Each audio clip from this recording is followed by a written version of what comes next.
Good morning. Good morning. I'm gonna give y'all. Hey, badass on three staying. Good morning. Give some people time to get in because I didn't give enough. Set it up early enough, so give people some time to get in, get through the ads, and then we'll just chitter chatter. Good morning, Crafty. Good morning, Nikki.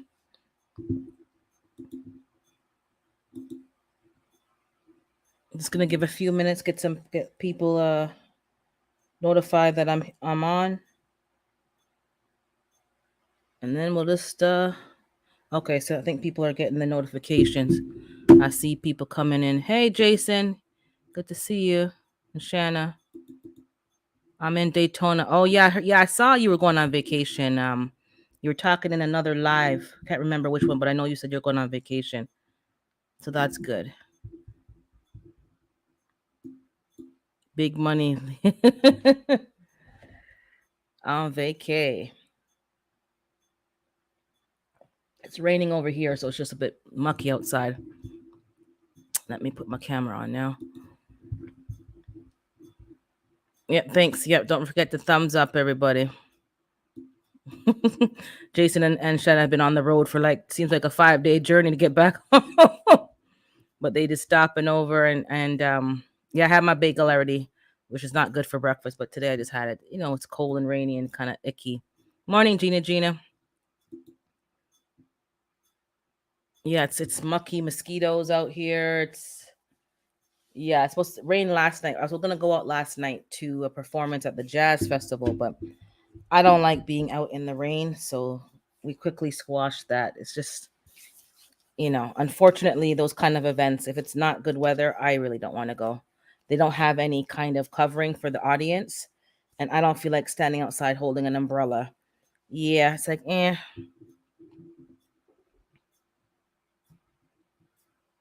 Also, good morning, Miss D. Crafty says she's gonna be in that way next week, over hour from where you'll be. Hey, morning, Yaya. Yeah, it's kind of crappy. Well, I can't complain because we do need the rain, so that's actually better. Morning, Bud Files. It's just the mosquitoes are really annoying. I just got eaten up like 5 times just going out to check on the girls. I went out 3 times already to collect the eggs because you know how they keep breaking them. So now I'm in their grill every morning.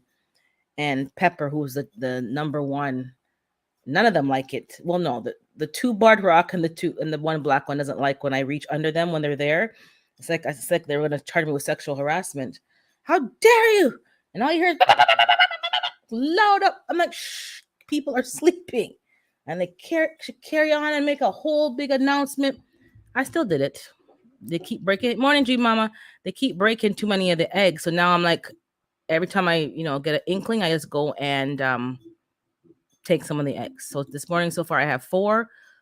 Pepper was laying when I left. She got mad that I went under and took, she stormed off and then she went back. And I'll check for the last 2. Hopefully I get 6 today. Then I can get. Actually, no. I just need 1 more, and then I have 3 dozen because I'm gonna sell them tomorrow. I've been selling the extra eggs. So morning Renaissance.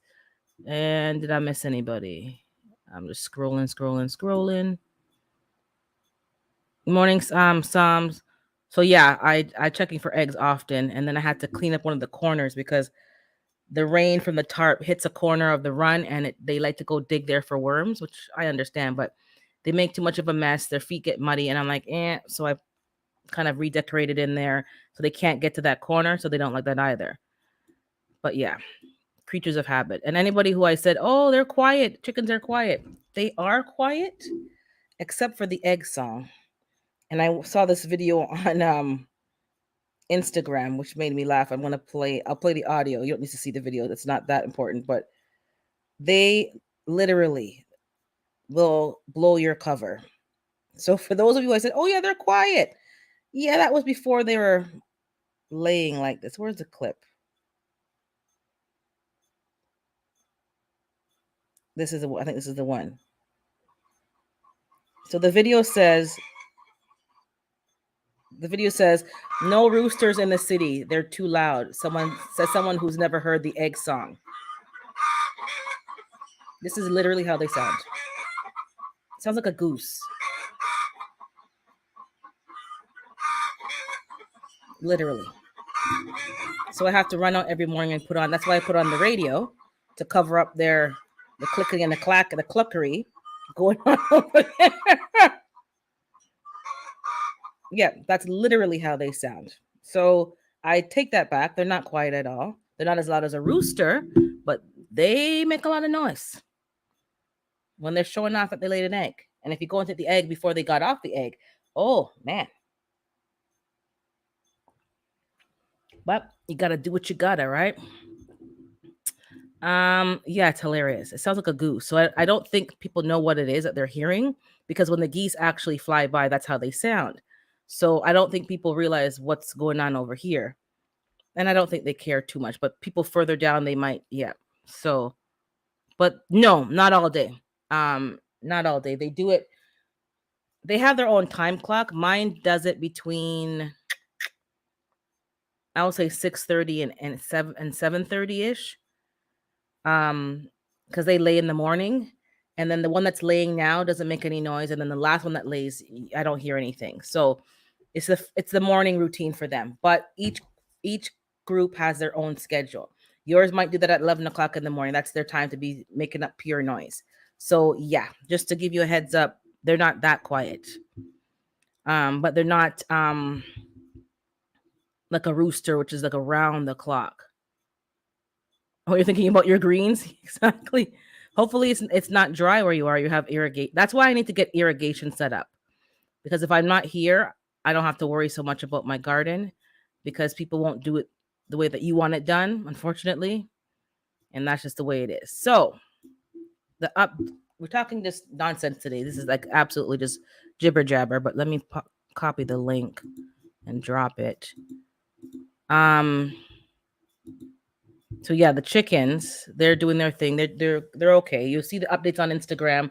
They broke an egg. There's 2 eggs this past week, but they kind of stopped now. One of them was, I don't know if she's having a problem with calcium, but I don't see any problems now. So I'm just keeping an eye on things. I also got a new product, which I'll share on a short. I'll probably do a short. Maybe not a short. I'll just do a video, because I can do a screenshot of the Amazon thing. But I got some mesh bags, kind of like what I saw on Growing Out the Box. He has these bags. He has a frame and then these bags over top of his like collard greens and different stuff. You see, if you watch his videos, you'll see, and it protects them from like the cabbage moth and all the different bugs. Yeah, it won't be during the day. So I play a radio for my girls. Some, and people are like, why are you playing a radio? I'm playing it for the girls to kind of keep them cool, but also if there's any noise, they're gonna hear like Taylor Swift. They're not gonna really hear them, the girls. Yeah, final update tomorrow for planter HGC. Mine is pretty much, I don't got 5 of nothing. I got maybe 2 or 3, and the rest I dropped some fresh seeds, but they haven't germinated yet in the soil, and that's pretty much it. Unfortunately, for those of us in a colder climate, starting in February, it's just not. Was it February we started? End of February, March? Anyways, it's not a good time. It's not a good time. Even if you start in the house, which I'm not putting soil in my house, as you guys already know that, you have to have a heat. Like it's just too much work. Those of you in a warm climate can just put them outside, and it was really easy breezy. Those of us in the cold, nah. Hydroponics worked well, but I got a root rot problem. And I could see why now that I took apart the unit and disinfected it, because there's a sponge on the filter for the pump, and I don't know how much gunk was in there. So I cleaned it off with vinegar and whatever, and let it dry. But I planted some new seeds outside, which is now the time, but I don't have enough time for you guys to see anything on a video. You'll see a pot of dirt pretty much, but I'm going to put the video up. But as for the mesh bags, it's the big mesh bags, like 5 gallon, and it's not from the gardening section. So I will do a video and I'll tag in the link and do a screenshot of the link from Amazon so you guys can search for that same thing. Hey, Drunken Chef, because I find when you buy things from the quote unquote gardening department, the price goes up. This item, I got 30 bags for about 30 something dollars. So I think it was like $1 a bag. For that size of a bag, that's a good price. I'm going to buy some smaller bags from the wedding section of the dollar store for the actual fruit on the trees. I'm finding a lot of I don't know, it's bugs this year, a lot of bugs. The flies are really ridiculous this year. Also because of the chicken run, but I'm gonna try some other stuff to see if that works. But anyways, I'll drop that information. I think you guys would really want it because you don't have to be spraying. If I had the bags on those plants earlier, it would have been better. I am having a lot of aphids. I dropped a picture on Instagram with the fennel, and when I looked at the picture, I zoomed it in. I think there's aphids on there and black. Like there's a whole bunch of stuff going on the same plants. So I have to be spraying a lot, and it's raining a lot. So it's just a constant revolving door of spraying. So just to let you guys know what's happening over here, and keep an eye on your plants. Hey, Shanna, because by the time you notice something, it's too late. So I noticed the black swallow caterpillar, um, but I noticed a smaller, teeny tiny one on another fennel plant, which I shook off. If you're not looking, by the time you notice it, it's already been there for at least a couple of weeks. That's what I realized. So I shook it off the other fennel and I covered it up with the mesh bag. My eggplants, I'm getting a lot of aphids, and it's been a very cool. It's the end of June, and I haven't gotten no strong heat. So I'm not sure about my cayenne peppers, my scotch bonnet, my jalapeno, my eggplant, even my tomatoes. I'm not sure. Um, I'm not sure. So I'm not surprised if my production this year is not going to be as good. Not because of the soil, not because of the bugs, because of the weather. Um, that's what's going on over here. There's something else I had to tell you guys. A few things I had to update you guys on overall, but it's absolutely random. Hold on, I saw a comment from I think G Mama or somebody about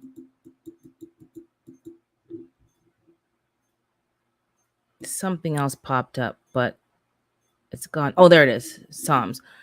I got black swallow, small black caterpillars on my carrot leaves. That's probably the black swallow butterfly thingy. It likes carrots, fennel, dill, and I think milk thistle or something else, but I didn't plant milk thistle. But I did intend to allow certain bugs to go through their entire life cycle, which I said in the beginning of the season. Not all my plants, but certain plants, I will let them go through their life cycle. They I told you guys I went to the library, they had a meeting um for gardeners and so forth to get more involved and to help the population of certain native bugs. And a lot of the bugs are declining because people aren't growing herbs and those kind of plants. But yeah, the bugs are terrible already. Morning, Tara. So that's what's happening in the garden. Now, I'm going to talk about the we're going to end with the talk about the approval of the lab meat, but that's at the end. So we will touch on that. But what happened a few weeks ago, I forgot to mention it. Totally not on any topic, but I went to the grocery store with my sister, and then I'm cashing out. We're in the line. So my sister's in front of me, I'm behind her, and um this guy behind me was way too close and he was irritating my spirit. But I kept my cool. I'm like, okay, I'm just gonna, grin and bear it. But I really find it just off-putting that after 3 years of social distancing, that people have now, like, the guy was up my ass, pretty much. Excuse my French. He was on my ass, up my ass. He was almost in my ass. Like he was too close. Where he pissed me off, and trust me, it doesn't take much, but where he pissed me off is I put my stuff on the belt and the cashier didn't press the button to move them forward. He didn't use his words and say, "Do you mind putting them forward?" He didn't ask. He started touching my ish and moving it forward. Then I proceeded to say, "Do I know you? Don't touch my ish." Okay? I touch my ish and the cashier touches my ish. You don't touch my ish. Use your words and tell the cashier if she can press the button and move the thing forward so you can unload your two things that you could not wait 5 seconds to unload. So that's where he that was it. I just said, nah, you gone too far now. You got to touch up with something there. Anyways, I proceeded now to pay, my turn to pay. And the man now, who already heard my mouth, was now in my ass. Like, when you're paying for a transaction, there's supposed to be some distance between you. Like, I'm pulling out my credit card, I'm going into my purse. There's a whole thing happening that you shouldn't be right there on me. And the reason why I know the man was too close, if I can smell the flavor of the gum that you're chewing, I can tell you the brand of the gum that you're chewing. You're too damn close to me. If I can feel the mist from the moisture of your mouth hitting my cheek, you're too damn close to me. Then the man, get it off my chest. So, my sister's now putting herself in the bag and she's not looking up. She tends to do that. So I had to tell her. So I said, so I'm ready to tap now. I stopped. I said, you're too close. You're too close. Like, why are you up my ass? Is there a reason why? And I'm looking at him. Is there a reason why you're up on my ass? He's like, like scared. Like, oh my God, the black lady's yelling. Yeah, she's yelling. You're too damn close. Then my sister goes and realized how close he was. She goes, nah, man. Who stands that close to somebody that they don't know? I felt like we were married for 5 years with the way the man was so close to me. Don't know the man from a hole in the ground. I smelled the man's breath. I could smell the man's deodorant. At least he was wearing some, thank God. It was too close. And I'm a woman. Why are you up on my body like that? He was pretty much almost touching. And if I didn't say anything to him, he would have still been standing there. I could have taken the man home with me. The way how the man was so close.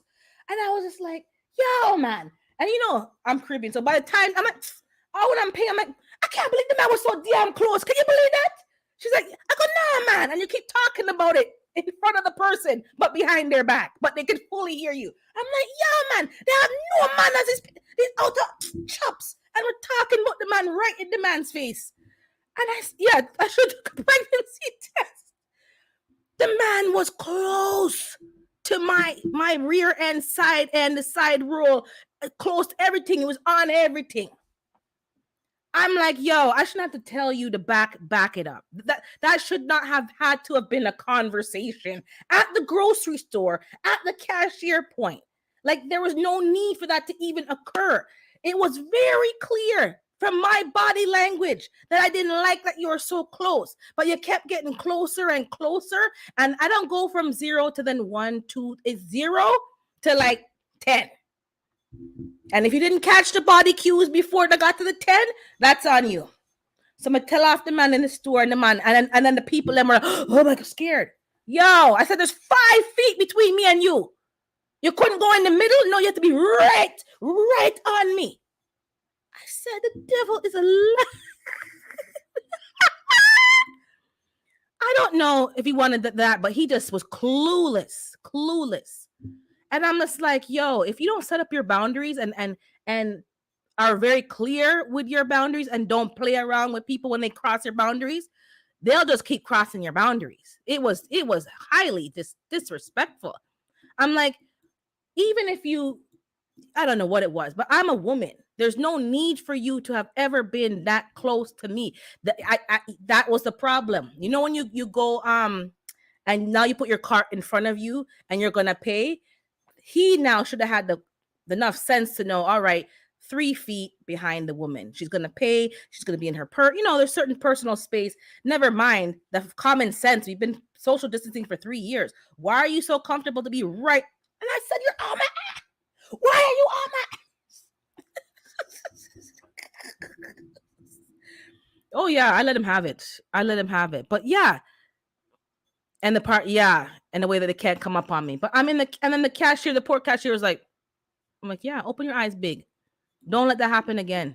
Like the man better not let that happen again, because I don't play. I don't want. I'm not those people. Oh, let me keep quiet because I just don't want to cause a fight or a confrontation. Um, Maybe I should have been more cautious, but at this point, I'm like, yo, you're too close. And you, if you're gonna be that close, I should get some kind of money before we have this interaction. Like, I should get paid for this. This shouldn't be a freebie. Please don't let it happen again. I told him off because he wasn't getting it. And he's a younger guy, don't seem to get it. There's that level of respect and decorum for a woman. I don't see it. These are the same guys who let the door slam in your face, and they're literally right in front of you. It was like they see you right behind them, and they let the door slam in your face. So, anyways, oh yeah, I'm gonna have to start doing that. Put the cart behind me, and have that barrier, because people don't seem to respect your personal space. And I'm not asking. It's not a request. You're gonna give me the space, or I'm gonna take it. That's just the end of it. I'm not gonna allow you to come into my personal space. And there's an unwritten rule. We all know the unwritten rule. There's a certain radius around a person that's you stay away from. You don't come right in on their space. But they don't get it. But anyways, they use their kids to that too. Um Check your chart. I'm telling you, you have to be very militant about your personal space, because you don't know what people are doing, trying to pick your pocket, take your bag, do whatever. I don't know what they're trying to do, but not on my watch. Not on my watch. Said not here, not today. So that happened at the store. So what else happened? So I did my first aid training. I think it's been 2 weeks now. And what she mentioned was she works in as a first responder in some form. I don't know if she's police or fire, or she didn't really say. Oh yeah, hey God's construction. I don't think I said hi to you. So what she noticed is that even if you call the emergency line, there's a hold time, which to me was very concerning. And at some areas, at some points, she said it was even up to 45 minutes of a hold time. Can you imagine calling 911 and you're on hold for 45 minutes? So that's why she said, when you're always been trained. I've been doing this for a while. This is like my, I don't know, 10th class in my lifetime. I've been always keeping up my first aid training. She said that's why it's so important before you even really get started. Somebody has, like, you have to sign someone to call 911, because you'll be getting involved with the emergency, and you didn't call 911, and the people that are with you didn't call 911, and you're thinking somebody else did it, but nobody else did. So you have to make sure you assign in the right away. You call 911. Morning, Cassandra. No problem. Yeah, my internet's been acting funny all week too, and a lot of the chats. So something's going on. Um, so just to let you guys know, I don't know how it is in every city, every town, but just keep in mind that there may be hold times. A lot of people are having problems with staffing. The dispatchers are having problems with staffing.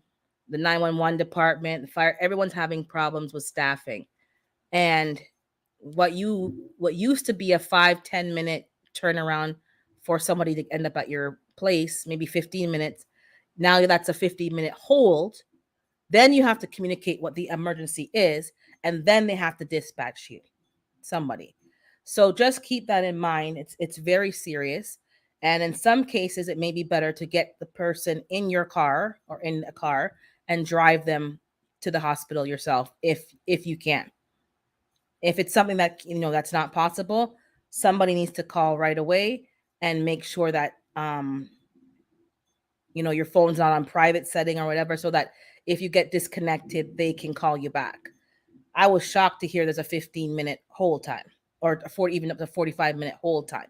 Like you're having an urgent matter and you're hearing what, elevator music. So we did the first aid. It was kind of triggering, but I got through it. And because all this time I've been doing first aid, but I never had to watch or be involved in first aid chest compressions, that is. And when you've been involved in that and you've heard bones cracking and ribs cracking, it's something that you don't really forget. So that was a challenge. And I told her I don't want to do the compressions. I'll only do the part where she has to like time us and whatever to pass the test. But I said I don't want to do it. Like talk about it. I don't want to practice it. It's I've done it and I know what it involves. And I don't want to just, So people didn't get it. And I said, until you've done it or you've seen it being done, this whole thing is a plate. This whole class is a plating. They give you that rubber person and you pump. That's not how it's going to happen in real life. You're literally breaking ribs. And they say if you don't break a rib, it's not happening right. That could be true. That could be not true. I hope I don't have to do chest compressions. They showed us the AED machine, which seems to be more straightforward. And it tells you what to do and, hands off and it does it for you. So I think it's important that if you're involved in whatever institution, workplace, church, whatever you're involved with, I think now in this day and age, every place like that should have an AED machine. I don't think we should be relying on chest compressions. Also, most people don't do mouth to mouth unless they have the one-way valve thingy, and most of us don't have it. I don't have it yet. I've been meaning to get it and I keep forgetting. So I'm going to have those in my vehicle because same thing, you're not going to do mouth to mouth if you don't have the proper safety material. We also talked about Novavax, which is a drug you give people if they're having an overdose. That was also something that she mentioned is a problem in Ontario and that it's an epidemic to the point that many young people walk with their own Novavax to give it to themselves. Because can you imagine somebody taking a recreational item, potentially overdosing, and then giving themselves the antidote? That's exactly what's happening. So I have mine from the pharmacy. It's in my car. Hey, Miss V, I do not have the one that's a nasal where you just like put it on the nose and they inhale it. That was not available. I got the one that is a needle. I know how to inject insulin, so it's not that shocking for me, but the nasal one is better. And all the pharmacies in Ontario give it to you for free. If you say, hi, can I have a Novavax kit? They will give it to you for free. I think they ask your name and your age and whatever, and they document, how many you took. And I guess if it expires, you can take it back and they'll give you another one. Narcan. Yeah, it's Narcan. And I think they call it, yeah, it's called Narcan. But over here, Narcan, we don't call it Narcan because Narcan is also the acronym of a government agency that does, I don't know if it's radioactive and something else. It stands for something else, but it's the same thing. Novavax, Narcan is the same thing. So I don't know how it works in your city. Maybe your insurance company, I don't know, but if it's worth getting. So I do have it in my vehicle. It comes with 2 doses. So potentially if there's a problem with twice, I have something that can protect them. If you're not sure if it's an overdose, even if you give it to them, it's not going to hurt them. It will only work if it's counteracting a particular, recreational item. But think about it. These are things that are happening around us. And it's not about having a bandage and a alcohol wipe. Times have changed. So if you can have what you need in your vehicle to help somebody, or somebody else may end up using it for you, like a nurse will say, oh, you have the kit, and then they'll take it from you and they'll do it. But having it is helpful. In my neighborhood, there was a bad accident, I would say 2 weeks ago, because Hey Howard, the day of the first aid training was Saturday. That week there was a bad accident on the road. My cousin was on that road because she took a different route. And she was mad at her mom for making her late. But it was God why she was late, because she would have maybe been in the way of the bus. So a bus, transport bus, it was a red light, everybody was stopped. Trucks, cube vans, regular cars were stopped. And a lady with her children was in a car and another car behind her, and the bus just careened into them and bloom bloom bloom, to the point when I saw the footage from the dash cam of the truck next to the lane. I'm thinking, this don't make no sense.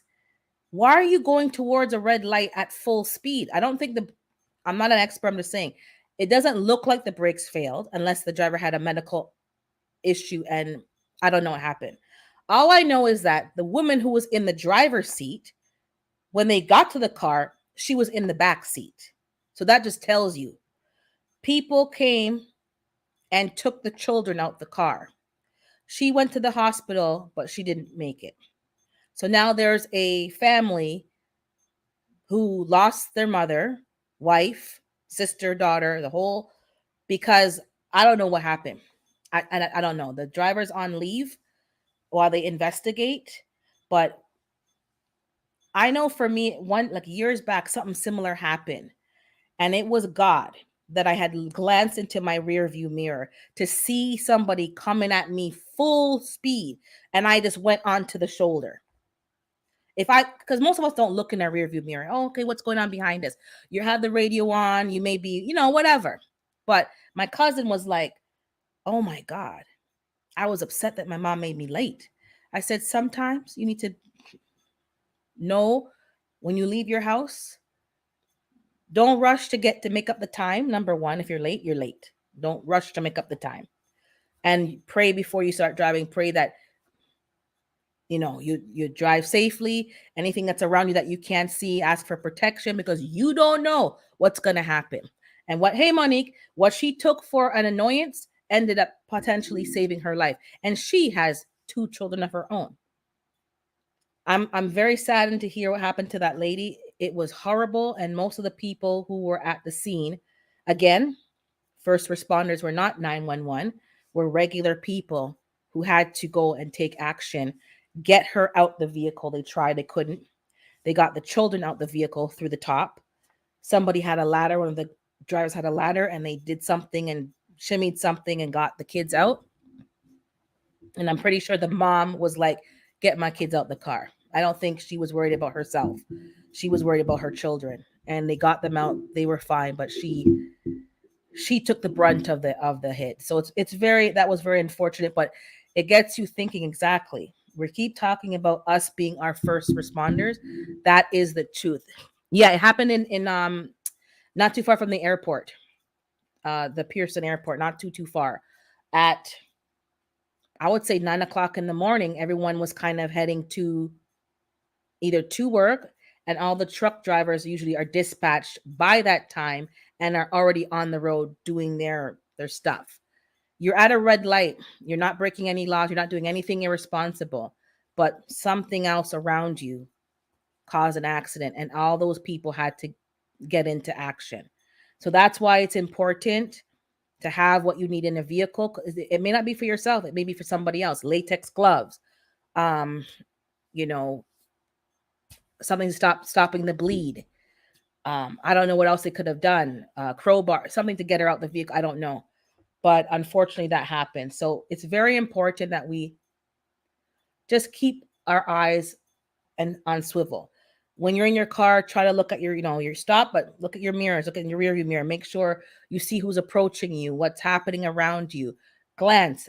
No one's perfect. We can't see everything, but just try your best to be aware, because the bus driver, which doesn't make sense to me. Like, something about the video just doesn't sit too well with me, because the bus driver can't stop and careened into the vehicles and then went onto the sidewalk.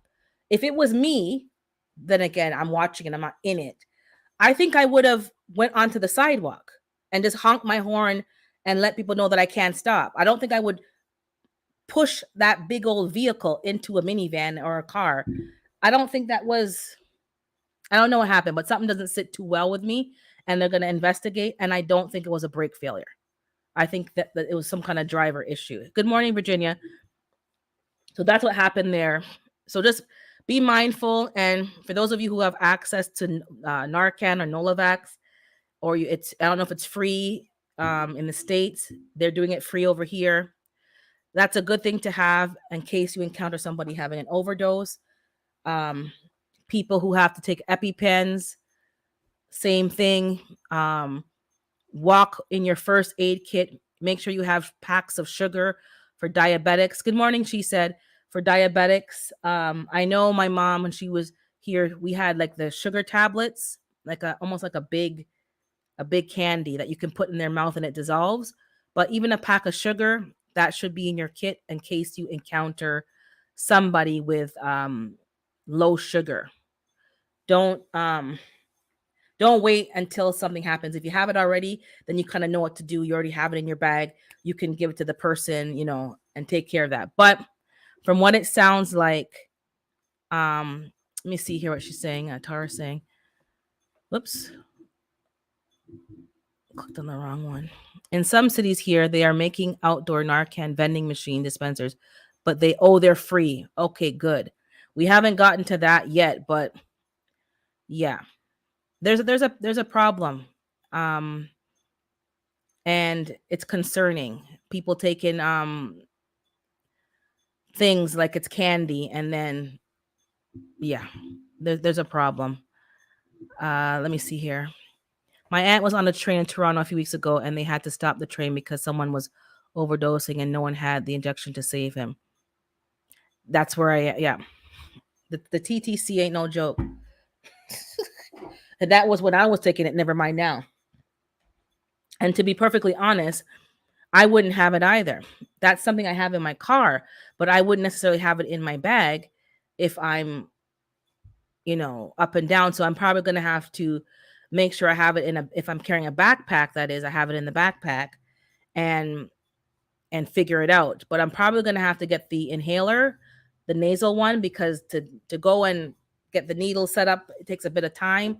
So I'm not too sure, but yeah, I don't know. Like, I just don't get it. I don't get it. Obviously, people are hooked on things. I can't relate because I'd never dibble dabbled in that. So, and I didn't dibble dabble in it for that very reason, because I did not want to ever get hooked on something and then can't unhook myself. I've always been kind of like, I don't want anything to control me like that. So I just never did it at all. I did the herbs. I didn't do those those things, and I didn't get my stuff from just anybody because they could lace it and then you don't know. I just didn't. And there's something else I wanted to mention, but I can't even remember now. But yeah, the Narcan is something you have to big yeah, big pharma. Um there's something else, but I can't remember now. And then the thing that the main topic is the lab meat. And it's been talked about this week. I've been on several lives and people have been talking about it. Um just want to hear other people's take on it today. I'm not surprised. Um I don't think any of us should really be surprised. We kind of saw this coming. We've been talking about lab meat. We've been seeing what the print 3D printing meat. Like, it's not really a surprise. And the one common thing I've heard in a few chats, which I agree with, is that they're telling us about it now. That don't mean they haven't been putting it in the food from before. Uh, you know, no, they're not thinking. I've been to parties, not attending the party, but like I used to do like marketing and stuff for these people, and the one thing was to go to events and give out flyers and give out stuff, boots on the ground. And several times we would be there and seeing security dragging out people, paramedics dealing with people like out of it. Like, young people go there and have no problem popping things and taking things from people that they don't even know and just mixing up stuff. I don't this is like a new thing because they think that, they can take all these risks and nothing happens. Now they're saying the fake meat is full of, well, it always was. That's the so we talked about a few weeks ago several things. And everything is connected. This is the whole point. So I talked about the MRs in the food, and they're definitely have certain foods that are easier to put it in, like the lettuces and the spinaches and certain greens. So I talked about growing your own greens so that you can make sure that it hasn't been altered or things put in there, because they're going to make you take their medicines whether you want to or not, even though the science shows that some of these illnesses are very low risk and very minor and only really have a very low rate of death, and they're still going to push you. We talked about that. Now they're approving things in California. They're approving it. Doesn't mean that they weren't always doing it. I mentioned in Africans Live this week, probably Monday or Tuesday, I can't remember now, that I was reading an article that said they have human DNA. They found it in ground meat and even vegetarian ground meat. How do you have that in the meat? So somebody fell in the machine, I guess, and they just didn't bother to say, oh, oops. All right, just keep it going. Keep it moving. We'll tell the family they didn't make it. Whatever. Like, who knows? But they're having human DNA in these stuff. We all know about, well, I know about the movie Soylent Green. Look it up. And it's everything that is in that movie basically seems to be coming to pass. Nothing new. So I know we're all talking about it because, oh my God, they approved it. Yeah, they may have approved it. So now they don't have to hide it. They don't have to be in secret about it. They don't have to play games with the labeling. But what are we going to do about it? What happened to make... I don't think it's a conspiracy. I think basically from what I'm seeing, hey BDB, from what I'm seeing, in my opinion, that is, the world is trying to make everybody vegan. Nothing's wrong with being vegan. But modern day veganism, in my opinion, is nothing to do with veganism. It has to do with packaged, processed food that is not plant-based, natural, and not from nature. So now a lot of people are using plant-based. They're using the word alkaline to distinguish themselves from this word, because this word doesn't mean what it used to mean back in the day, where you were eating natural stuff. It means like beyonds and impossibles and all these other stuff that are not found in nature. This is most likely nothing new. They've been decided to attempt to, right, get your reaction to it. Everything nowadays is talking about climate change and the fossil fuels, and agriculture is the biggest culprit of fossil fuels. Maybe it is, but I don't think it's totally that. How about the big companies stop emitting all this fumes in the air and polluting the water and making radioactive water and all the things that they're doing? I'm sure if the industry stopped all this environmental pollution, the meat industry and the dairy industry wouldn't be looking so bad. And I think there could be improvements made in every industry, but to focus on, if the world went plant-based, then we wouldn't have this, that, and the third, and blah, blah, blah. I don't believe you have to clear land to grow animals. That may be a modern way of doing things, but I don't think you have to just cut down every like.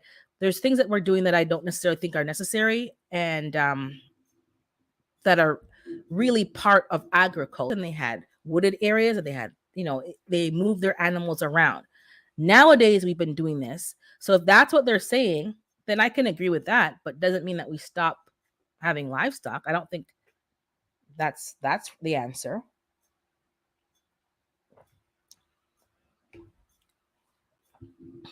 Oh yeah. So I don't think I'll drop the link again in case y'all want to contribute. 1 second. I don't think that's the answer. I'm not a heavy meat eater either, so I'm not speaking from someone who's... I can go without meat. I eat meat when I feel like it. It's very occasional to me. I think that we overconsume it. I don't think it has to be a major part of each of our meals in a day. Hey, from FR, I don't think, you know, I'm not, eating meat all the time. And the meat that I choose to eat, I prefer to eat something that was raised from a farm. I know how it was fed, how it was treated, because I don't want an animal that has suffered and been abused, and then I'm eating all those toxins and all those stress hormones. That to me is not healthy either. So to each their own, but I think that's the movement that the world is making. They, from what I understand, in the even that 15-minute city plan and another plan that was mentioned, I can't recall it the name right now. They want to cut down people's consumption. They want to certain countries are making it more plant-based meals available, which is fine, but it's not just about plant-based meals. They want to eliminate your access to meat because that is the evil. That's the problem. Everybody's abusing animals. If you watch, the media, we're all sitting here abusing animals. I've been around farming my entire life, and I haven't seen any of my family members abuse animals. They take care of their animals like they're pets, even though they're not. And the only problem that they encounter is the day when they have to be butchered. And when you live your life in a way that you're not wasteful and you're not over consuming, I don't see I don't see the problem. But they're not putting us in that light. They're putting it, all of us are abusing animals. They're all suffering. They're all living in these tiny little cages and they can't. Not everyone's doing that. That's the commercial farming.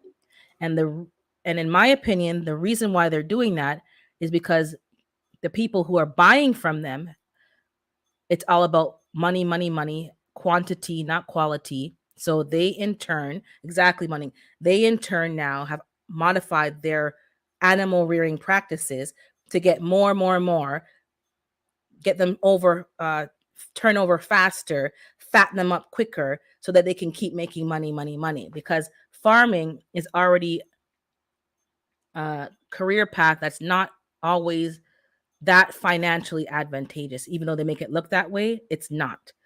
All these quotas that they have. There's a farmer I watched on the gram in Canada. I think he was in Canada.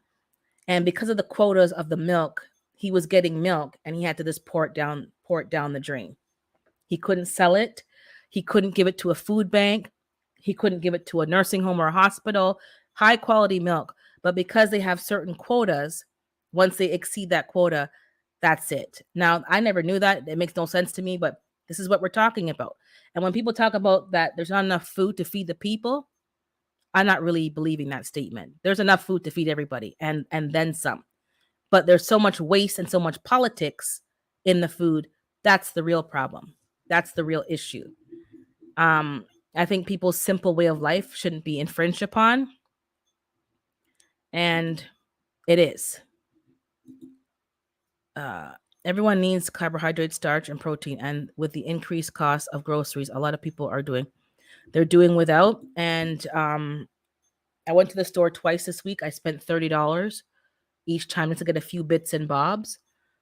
And I probably should stop getting bits and bobs and just do a big shop, because when you get bits and bobs, you end up spending more. But the bags weren't that full. They weren't that full. And a lot of what was in my bag was pure foolishness, to be perfectly honest. Um, it was pure foolishness. And it didn't bother me too much because I grow my own food. I have my own greens. I have lettuce. Right now I'm going to have some salads. I don't have cucumber. I didn't plant any, but I have tomatoes coming up. But the Canadian, I did not know. Yeah, that was news to me. And a lot of us are believing the marketing because we don't know what's really going on in the food industry. Somebody, somebody, um, I sell my excess eggs to people. And I've always was told, I guess culturally, oh, get the brown eggs. The brown eggs are healthier. Then I was like, how is it healthier? How is, like, it didn't make any sense to me. We're not eating the shell. It never made sense to me, but that's what they were told. And then, they pass it down.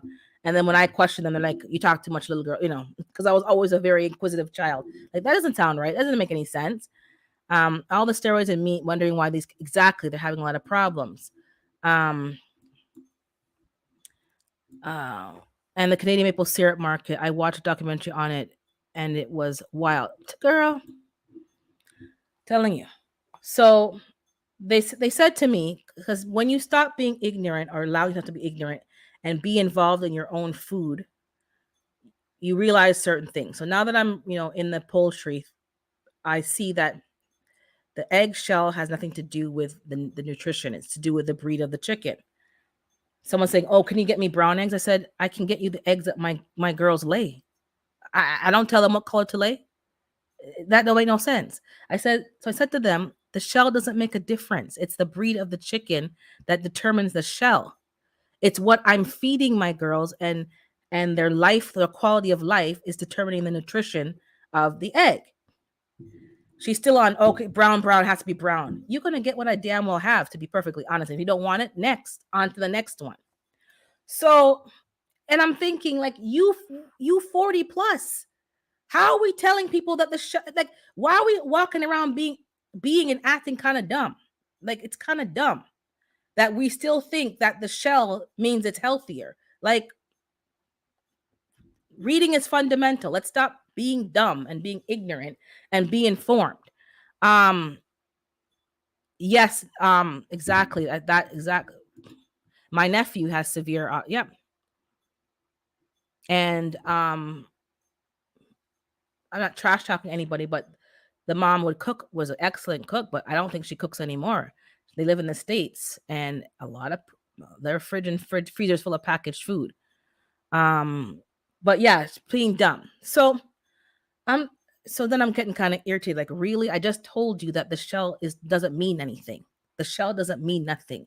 It's what I'm feeding my girls. I give them grubs. I give them insects. I give them um, uh, kitchen scraps. I give them the leftover leaves of my lettuce, my kale, spinach. They love Swiss chard. I give them that.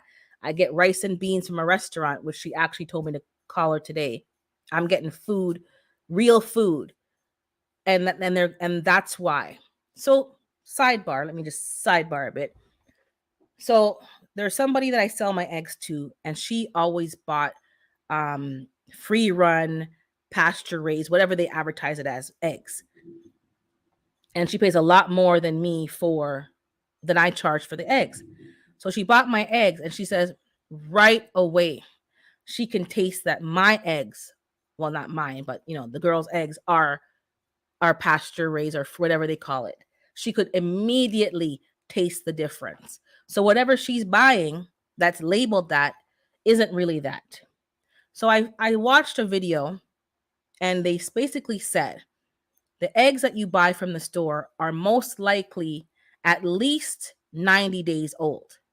The eggs that they're getting from me, the most, they're 6 days old.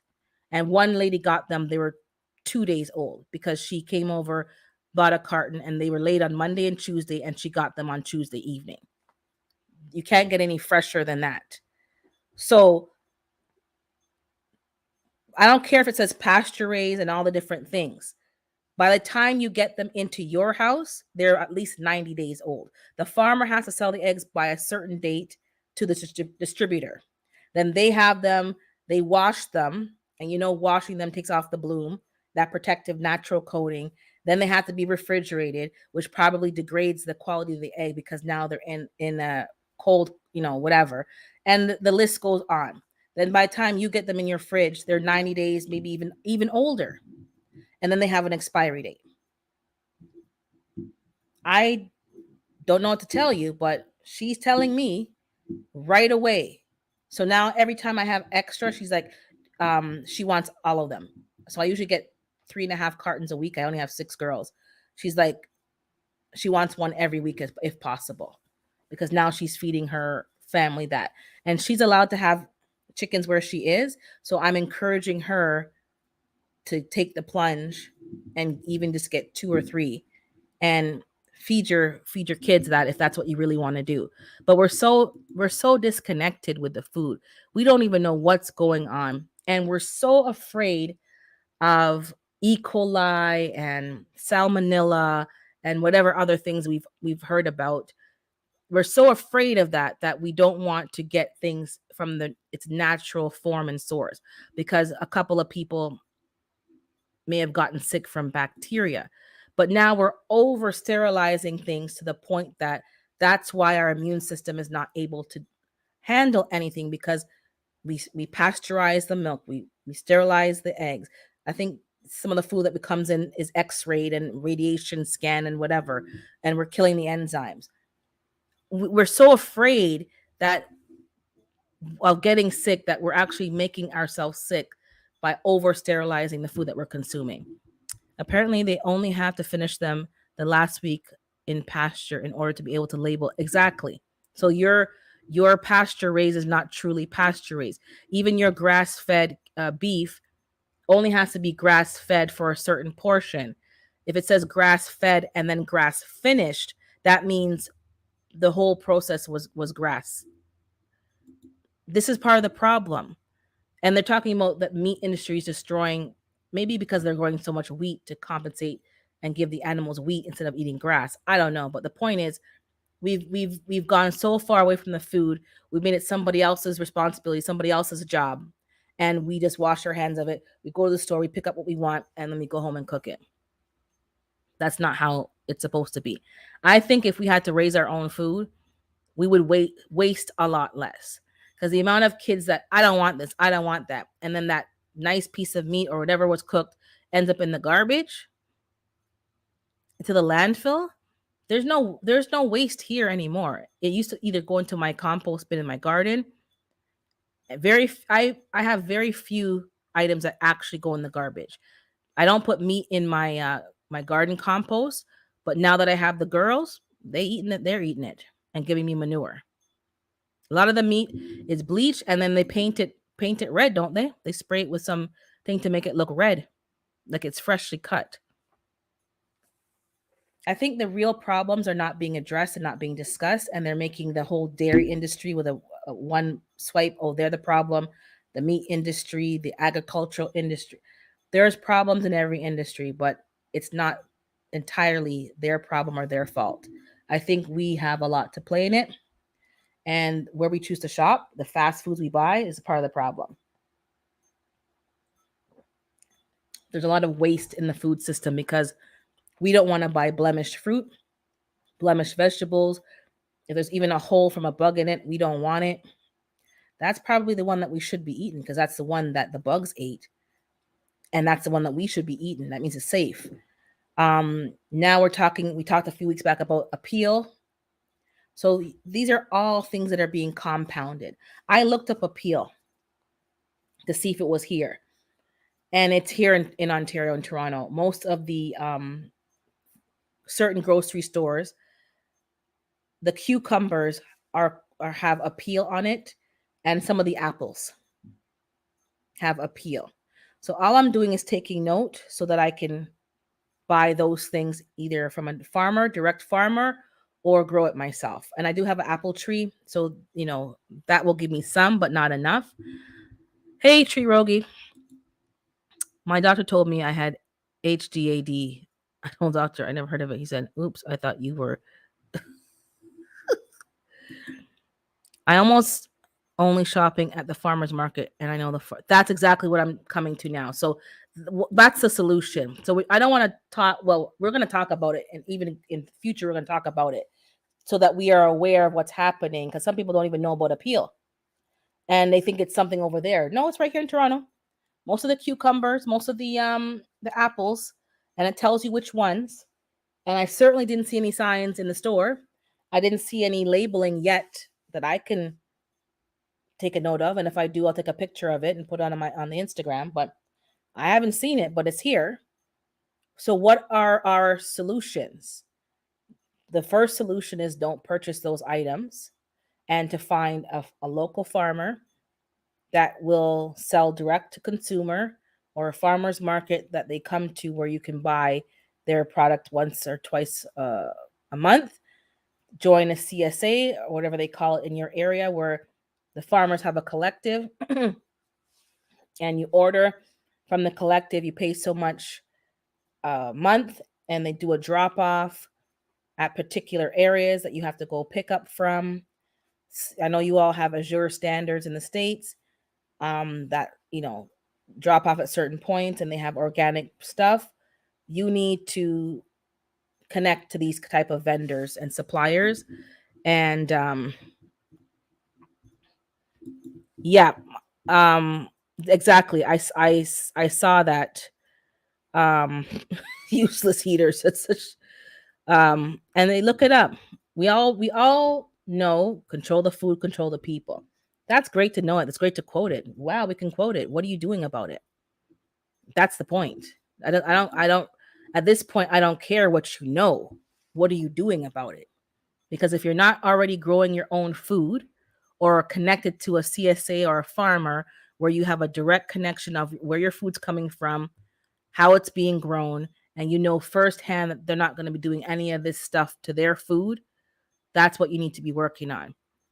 Point blank, period. Knowing and spitting out facts and dates and information and all the conspiracies and the powers and the elites and the this and the that.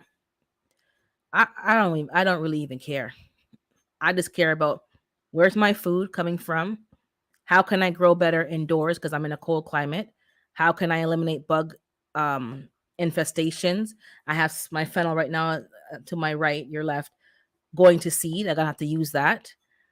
I don't, and the food that you grow indoors is not as big as the store bought ones. My fennel is barely the size of a carrot. When I go to the store, it's the size of a grapefruit. What are they doing that I don't know of to get the food so big? Hey, Fifi, I have no idea. All I know is that I'm going to have to grow a lot more of it to get enough to make up for what I'm not buying from the store. Because if my fennel is smaller, I need to grow 4 for every one that I was purchasing. I don't care about the elites and the plans that be. We need to figure out what we're going to do. Some of you have the potential to grow your own meat, raise your own meat. I know Fifi's doing that, your own turkey. A lot of people are doing that and packing up their freezer, learning how to can, connecting with local farmers. That's what you need to be doing. Because if those farmers can have a consistent customer base, they can stay in business. So you need to think about that. Become and provide a consistent customer base. Get your friends to buy from them. Get other people to tell them about the farm. I know somebody who's buying their chicken directly from an Amish farmer. I'm going to connect with that farmer and we're going to start getting our chicken. Because right now I'm not in a position to do my own meat birds, but I know when I'm ready, I can call on Fifi and whoever, and even that farmer, and learn the tricks of the trade and how to grow it myself. But until such time, this farmer, if he can have a consistent customer base, he'll stay in business and he'll keep doing it. That is going to incentivize them to keep doing it the natural way because people want it that way. Don't wait until it gets any worse. We're already at a critical point. Let's start finding solutions. A lot of people have access to the Mennonite community, the Amish community, and the other group, I forgot their name, but it's similar to that community. Even the kosher community, where they do their meat a certain way. Get yourself connected to these vendors and suppliers. Find out how much you have to order. Is there a minimum order?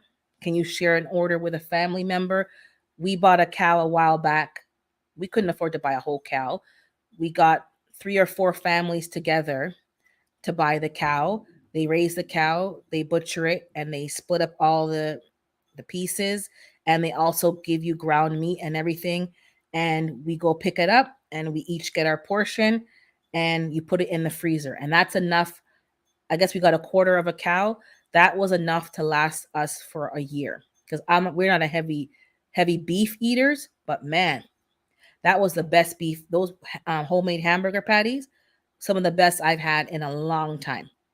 So it's going to cost you a little bit more, maybe, but that cost is going to be pay for itself because you're not going to have poison in your food, and it's going to taste a lot better. Um, so just like let's stop only talking about it. Let's start having solutions. Go into your local phone book or your local vendors and find, like in Ontario, I know Kitchener Waterloo is a high Mennonite community. They have an area here called can't remember the name right now, but Kitchener Waterloo, that area, they have a store that you can go to. They sell to the public, the produce. They know how to do the meat. Hey, Jason with Jay, I forgot the name of it. I think it's St. Jacobs. They call it. If you know Ontario, St. Jacobs, and that's their area. It's maybe a 2-hour drive from Toronto, but many people take the drive and they pack up their coolers with stuff and bring it back and pack up their freezer. So let's start doing it. It may cost you some time and some gas, and go and meet them, build a relationship with them. Maybe you can call them and say, listen, I want to reserve, so much whole chickens. I don't know, whatever you got to do. And then they'll maybe say, okay, we'll reserve you 15 chickens because you're a regular customer. And that in turn will make them grow more chickens because now you're securing them some sales. And you go pick it up and you split them with your family, with your extended family, and you take turns in going to go pick up the stuff. Like there's no shortcut. You can't just go run to the store and think you're going to get the high quality stuff. They don't care about you, they care about their bottom dollar. Store produce makes more money when they missed it, so you pay for water. And that's if they only have water in those misters. I don't know what they have in there. I don't know. People don't realize how much goes into raising your own meat and are not willing to pay the price for smaller farmers who raise meat. And a lot of times there's not exactly. There is not, they think that they're getting rich off of you buying the meat, but they're not. The profit margin is very low because they know it's already expensive. So you have to wrap your head around it. You have to connect yourself to the food. Then you understand that, okay, the farmer's not making that much money, but they're giving me a high quality product. I'm either going to pay for it or I'm not. And if you're going to pay for it, just pay for it. Don't try to ask for freebies. It takes a lot to grow an animal, especially the right way, and the ethical way. And if you don't want to have animals that are crammed up in boxes and being mistreated, you're going to have to pay for that. But you're also not going to make your family sick with all the toxins in the food. If somebody's growing vegetables for you, come on, support them. Let's stop, saying one thing out of one side of our mouth, and then on the other side we're still going to the big box stores and buying from them. And then we're complaining that everything's from the red country, but you're still buying it. Like, and you're still in the drive-through yamming off your fries like it's the best. Like, come on, man. Let's either you're gonna do something about it or just shut up. Like, stop talking about it and do something about it. The farmers I know say that they make 50 to 150 a head for a cow. Probably talking about. Um, 1 second here. Our best resistance is to keep ourselves in the best health. 100%. Eating clean and as local as possible is our best chance to be optimally healthy. Yep. Uh, Can't Stop Walking is a truck driver. A few weeks back, he mentioned, and it's not the first time I've heard it because I have family who were truck drivers, and sometimes they gas up the container, and it's forcing them to ripen during the journey, and the driver cannot open the container until so many hours or days because it has to off gas, and then when they open it, they have to, there's all these special things. This is what's happening to your food. They're gassing it to force ripening it. They're gassing it to make it last longer. They're gassing food to kill bugs and stuff. They're gassing the hay to make it dry faster because they don't want to bother sun it and make it dry naturally. So the oats that you're buying that were grown organically, that last spraying of Grazon, that ruins all of it. So this is what's happening. Ask the truck drivers who are actually picking up the loads and hauling it from point A to point B. They know what's going on. They see the dirt that's going on in the food industry. the food that comes in and imported is a X-ray or radiation, whatever. You're killing the enzymes. So if you don't want that and that's not what you want to be eating, when you see somebody selling a watermelon that's been grown properly, not sprayed, natural, they could actually pick it off the vine right now in front of you, and it's so much, you don't really complain that they have to pay for water to water it, and they may use rainwater, but still it's costing them time and effort, and they got to keep in business. So just keep the money flowing within that community, the farmers, the suppliers, the local dairy if you wanted to have dairy, and keep it cycling around. Because if you don't keep them in business, you're not going to have that as an option. So pick your battles.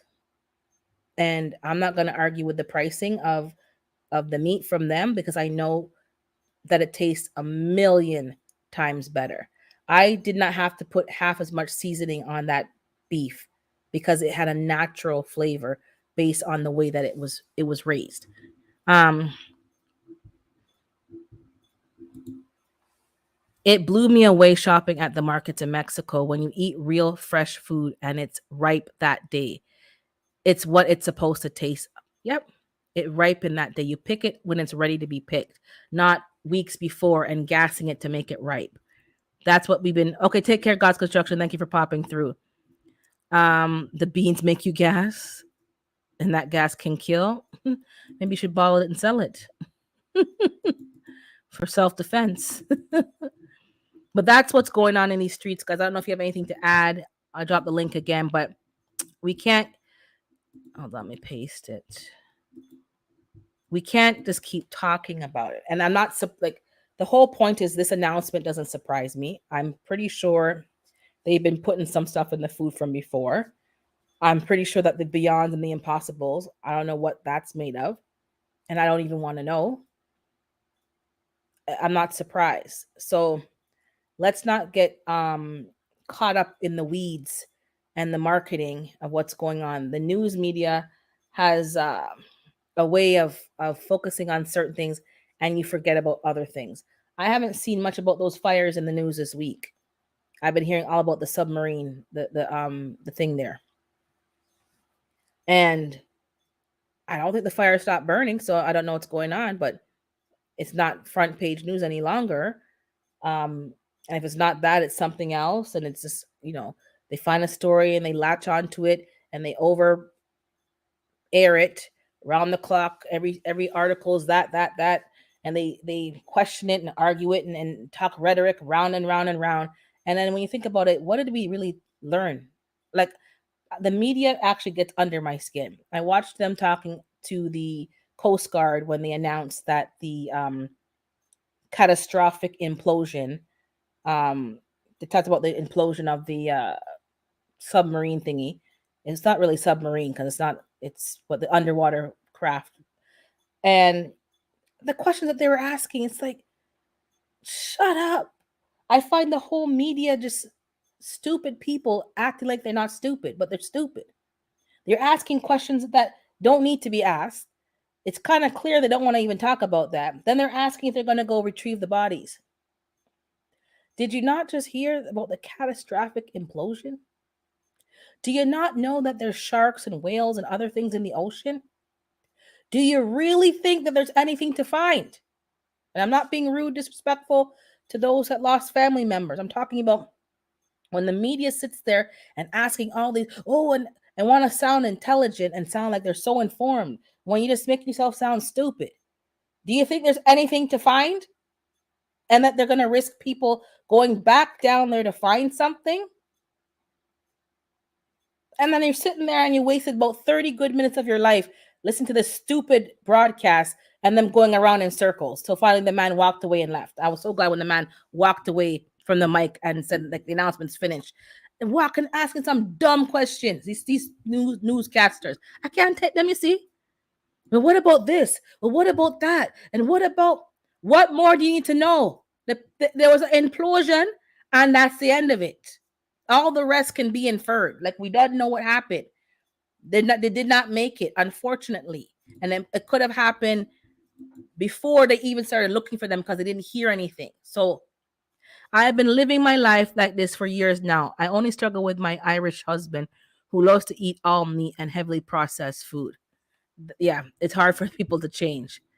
Um, I make two meals because I won't eat like him. Yeah, I wouldn't eat. Yeah, it's kind of hard when you stop. Urban, let's pay attention to what's going on and be vigilant about the distractions and stay ready. Keep prepping and grow as much as you can. Have a great day. Thanks. Take care, Fifi. We have to just make a plan and stick to our plan and move forward. Exactly. They have to have something to talk about. And because I'm not that kind of person, I'm like, yo, like you're talking in circles, you're talking foolishness, you're making up things to talk about. Like it's just like you have to stretch a conversation and they're stretching it.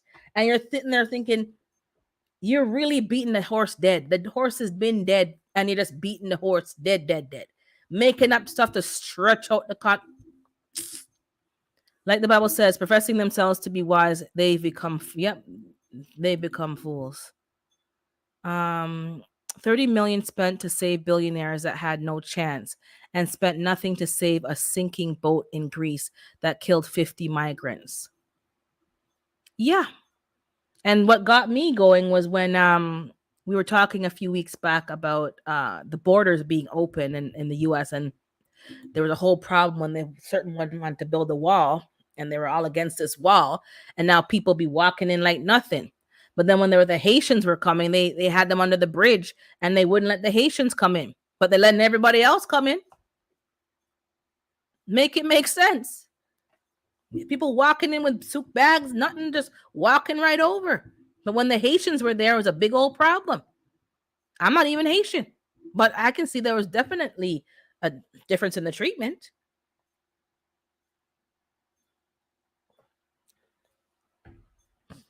No one should have been distracted by the story. Those people were rich and bored. I saw one of them laugh when he read the waiver that basically said, if you die, you can't sue.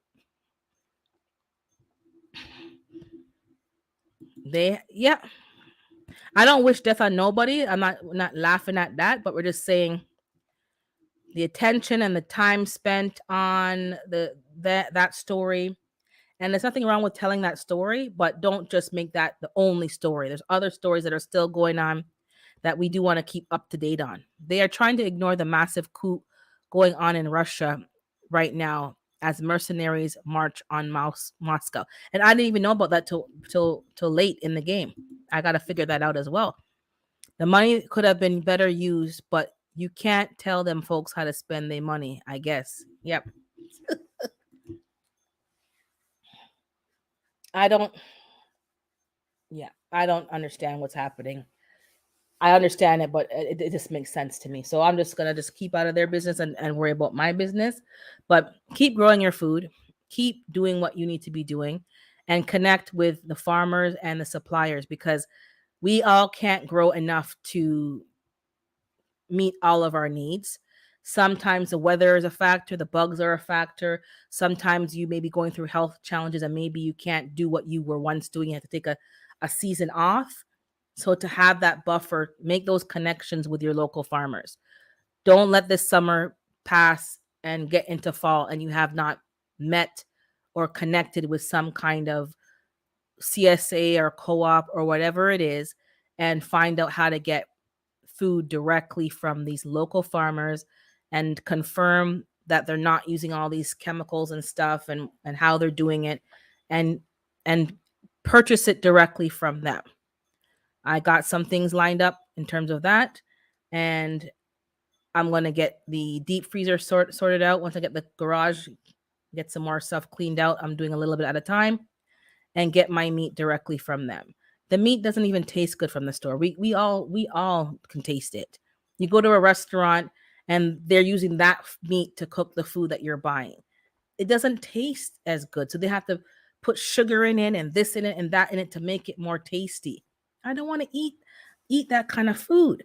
But we can't keep talking. What are we doing about it? What have you actively done to change the trajectory of your food? I don't grow chicken. I don't raise turkey. I don't raise beef. But these are three meats that I do eat. So I need to make sure I have a connection to get better quality meat. I can't keep, oh, this is garbage. Oh, this is the car, and keep, complaining about the store's quality. It's my job now to do something about it. Um, One of the best things I can say is learn basic Spanish so you can actually talk to the guys working in the fields in the farm. They will tell you everything. Yep, they will. Exactly. A lot of the workers that are here are foreign workers. I know there's a Spanish or speaking or the Mexican farmers that come here on the farm program.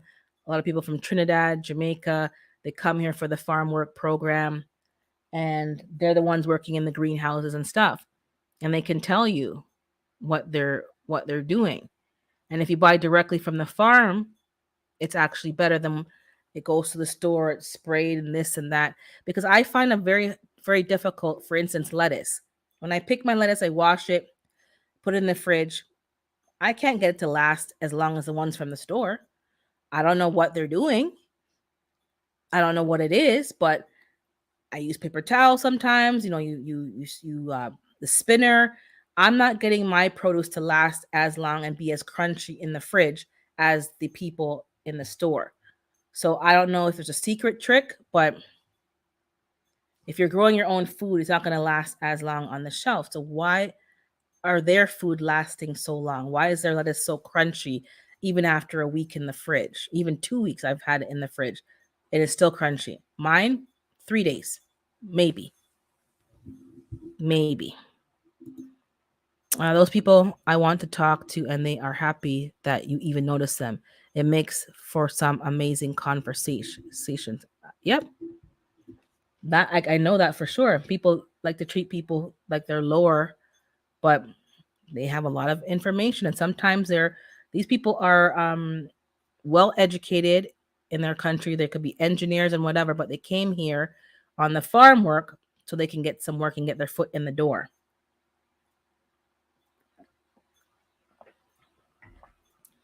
Just because somebody's cleaning the floor or janitorial staff doesn't mean that they're not highly educated and professional. They just chose to come here to a new country. That's the route that they took.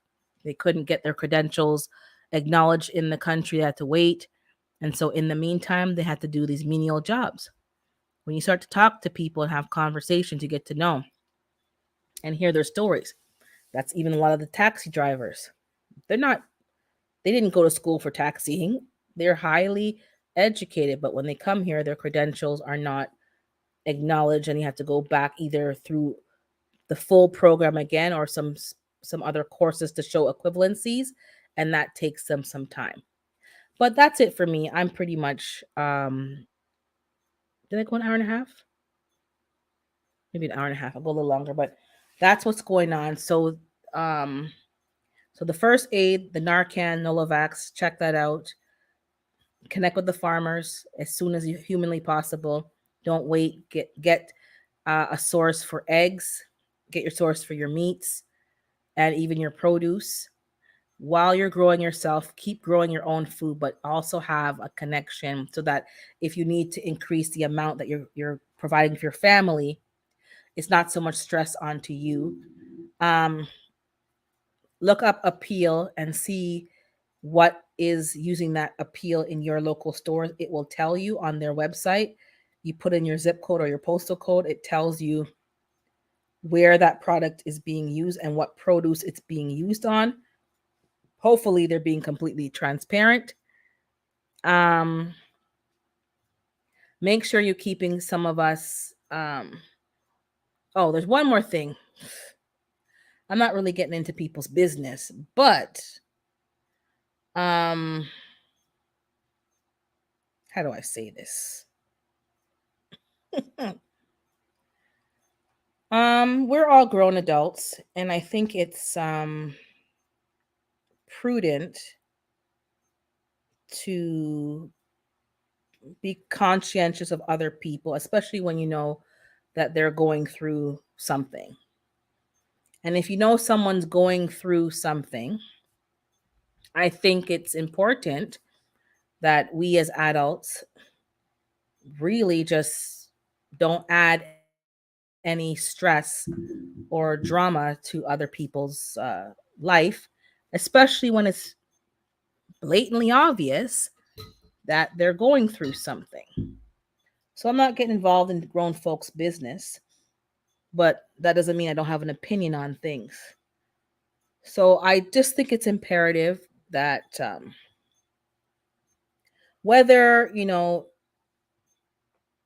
it's needed or not, whether something needs to be addressed or not, I think there's a time and place. And I think you can certainly keep your mouth shut and just put it on pause until an appropriate time presents itself. I think we need to learn from what I've been seeing and observing in this last few days and weeks that and if those of you who watched Gigi's live, she spoke kind of on it-ish kind of same kind of thing. And I do, we just need to in my perspective, really just shut up sometimes and just stop talking. I think you can leave things alone and let it play out on its own and not have to make everything an issue. Because if your involvement or your talking or whatever you're doing is adding stress to somebody else who you already can see and know is going through something, and your behavior is adding more stress and pushing them over the edge, you're the problem. So I think you need to worry about your stuff and not worrying about other people's stuff. I think people don't need to be carrying back news back and forth and all this kind of high school BS. That's why I just say what I say. If you want to know what I said, just ask me. I said what I said, and that's how it is. And if you're not able to deal with that, you can come directly to me. I don't think we should be carrying stories and adding our spin onto stories and adding our interpretation, and that causes more of the conflict and the back and forth. Just keep out of it. Not everything has to be your business. You don't have to be in everyone's everything. Go drop some seeds and go plant something. Let's keep out of drama and contention, contentious behavior, and and just that kind of thing. Let's not involve ourselves in that. There's two sides to every story.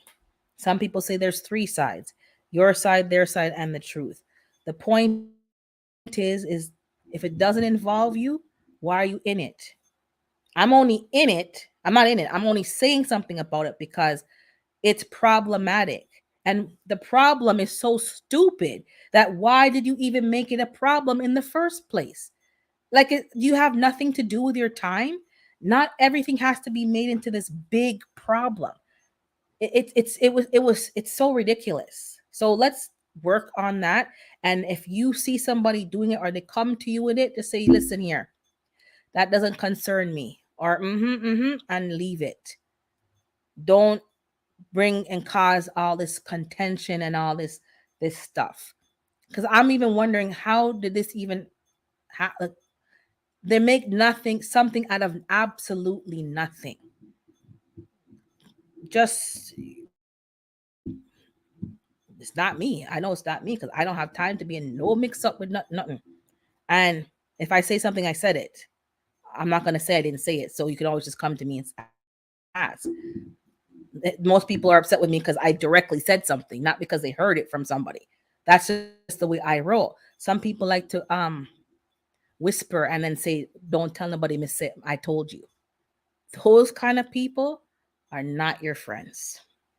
If they are telling you something and you can't tell nobody that they told you, unless it's like a safety issue, then why are you telling me?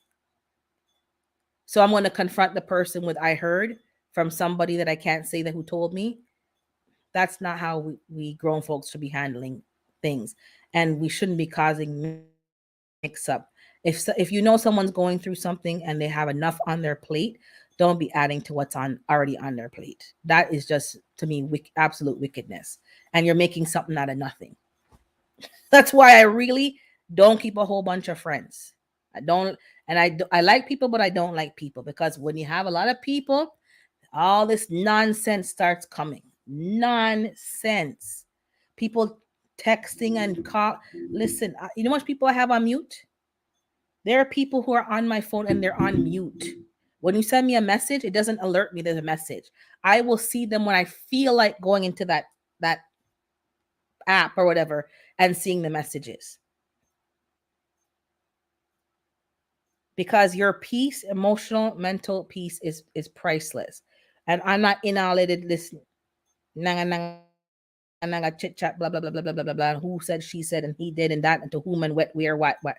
None of that's paying my bills. None of that's planting my garden. None of that's growing my food. None of that's doing my chores in my house. None of that's helping me in any way.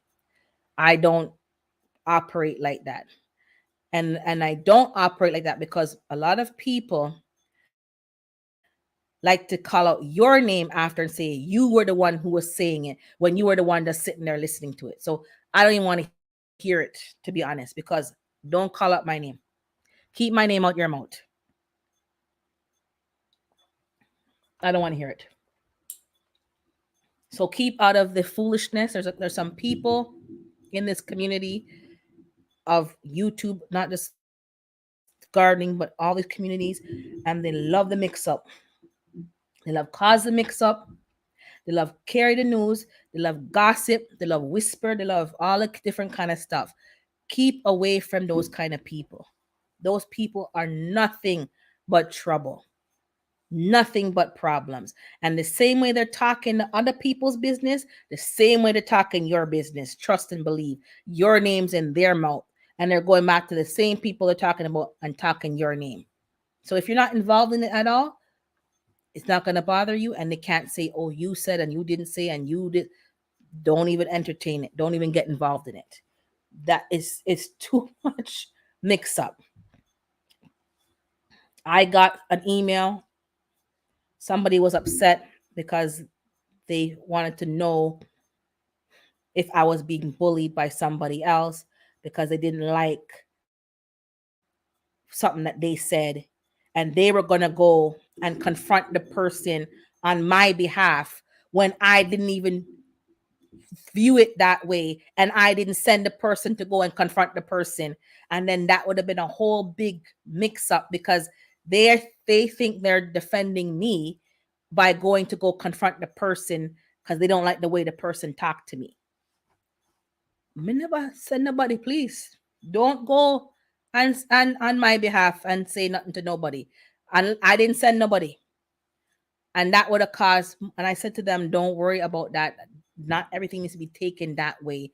And if you're going to be sensitive about everything, then you're always going to have to be like dealing with something. I didn't view it like that. That didn't bother me. That didn't make me lose no sleep.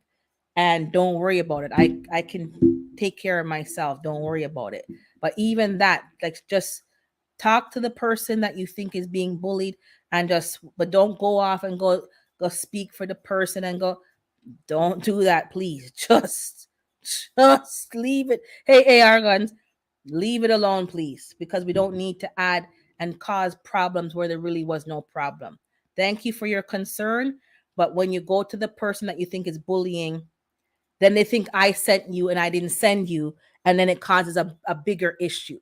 So just let's be, you know, have the conversation with the correct person.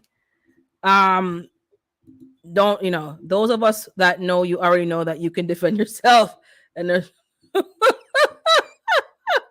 yeah, but that the person would have caused a mix up because people would think, oh, Urban sent them to come and confront. I didn't send nobody to come and confront you. I didn't, but the person thought that they were helping. So let's keep out the mix up. No, I'm not being bullied. No, I'm not.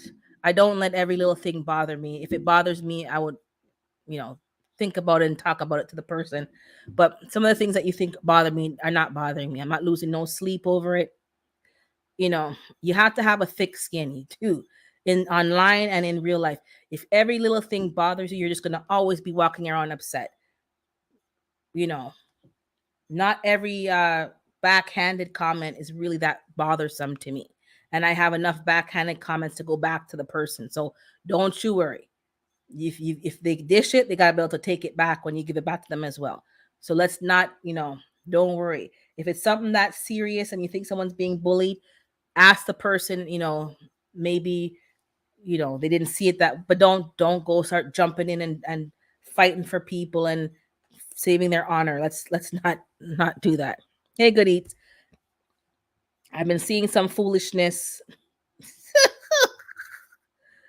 Yeah, I can handle myself. I have to have friends that say, "Yo, just cool up, man. Just cool, calm down." I have to have them kind of friends that say, just calm down. Just don't, they got the point now. We just stop, cool it out. But there's a lot going on. I'm not gonna say specifically because, then it's gonna cause a whole other mix up. But let's use wisdom and discernment. There's a lot of people going through stuff. um Keep them in your prayers. Our sister Stardust is going through a health challenge. Keep her in your prayers. Those of you who are in contact with her, check up on her. There's a lot of people going through stuff. Just use your good old common sense. If you don't have common sense, go buy some. And don't add stress to other people's lives. Just support them, help them through. But um she's going through it right now. She shared it on her channel, but make sure you keep her in prayer. I don't know if anybody else that I've seen or heard anything. Um, and I could be missing some people, but just keep people in prayer. Don't add stress. Don't add drama. Don't you just, don't be nosy. Just keep them in prayer. Check on them. Make sure they're okay. Those of you who have a closer friendship, check on the person. Make sure they're eating and drinking and getting good rest. And don't add no stress or drama to people's lives. That is something that we are in control of, and we need to use proper judgment. Those of you who are friends with certain people, make sure they get their rest and they keep out of the drama. That's not a healthy environment to be in. And we need to make sure that we're not causing drama and causing toxicity in other people. That's not a good story. um 1 second here. Yeah, I can handle myself, but not the point is you get to a certain age, and I hope I think I'm learning it. And people like Renaissance, people like sewing and hoeing, and certain people who just have a good temperament. Not everything needs to be addressed. Sometimes you just have to let it sit and leave it alone. There was one time a few years ago when a guy and lady were arguing, and a stranger guy came to try to defend the lady, and they both turned around to fight with him and said for being nosy. Yep, telling you, telling you. Um, hey Lisby, I don't know when he stopped coming from a place of love.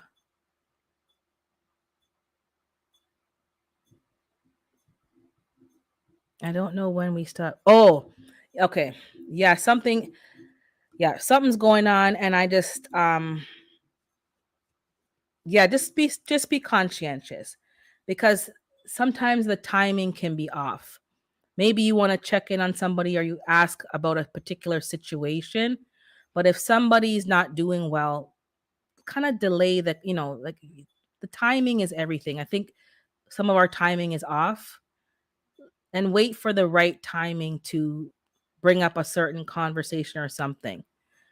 You know, that because if that's going to cause somebody harm and stress, then maybe it's not the right time to have the conversation, and you need to have enough maturity to know, okay, you know what, this is not the time to have the conversation. um it's going to cause more damage than fixing the problem, and you need to be okay with that. Let's not have to address everything has to be addressed right here. No, sometimes you just leave it alone, because the people them don't have the emotional strength, the mental strength to have the conversation. um You know what I'm saying? I can't really go into detail because then it's gonna expose. But just be mindful of the timing, and so not everything has to be addressed. Not everything is the way the person present the person who carries the news or whatever, or the way somebody relays a story is not always the way that it originally presented. We've all played telephone, and we all know that by the time the story gets to the last person, the story's been all mixed up and convoluted that it has nothing to do with the original message. So just be mindful. Some people don't have are not good at repeating a story and conveying it the way that it was originally conveyed. They they add their own hot sauce to it. They add their own spin. They're a little bit exaggerative and make it more, you know, just be mindful and don't take everyone's version of events as facts, and just leave it alone. If something is not resonating well and causing you stress, just leave it alone and just say we're not talking about this now. This is not the time, and I'm not going to be dealing with this now, and that's the end of it. We are all adults, and this platform, I don't get into the mix up in the sauce. I may cause some of it occasionally with my opinion, but you can come and talk to me directly, but I'm not getting in all this mix up.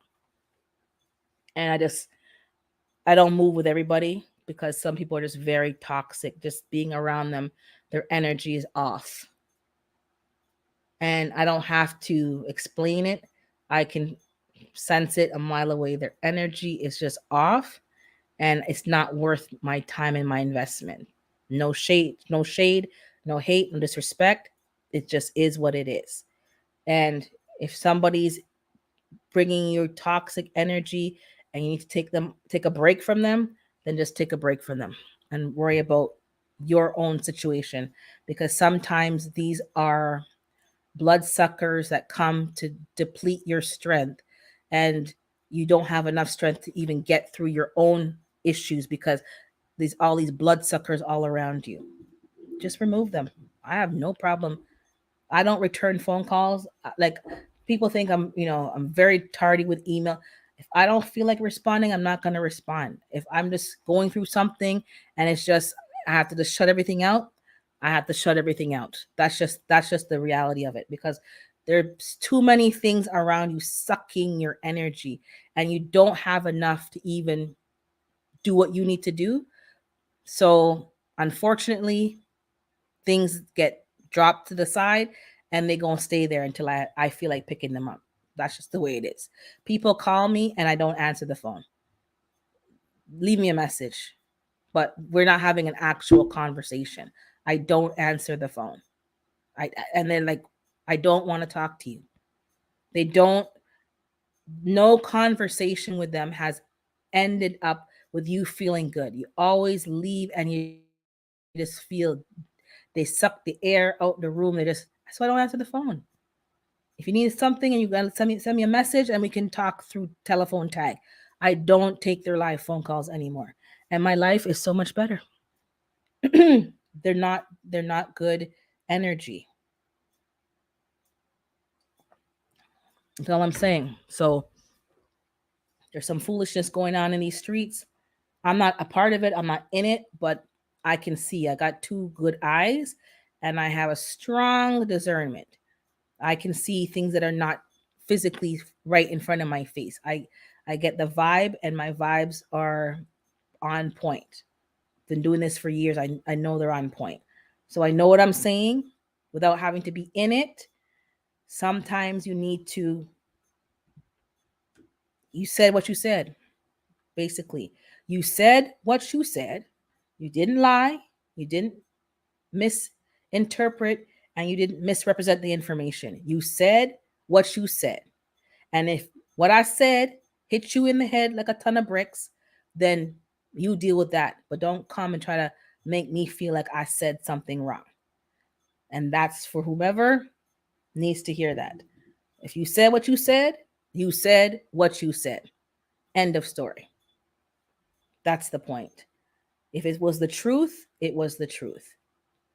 If you didn't tell the truth and it was mistaken, then you can apologize for it. But let's not be arguing and causing arguments for foolishness. There's too much going on, and this platform, it doesn't. It's not a good look.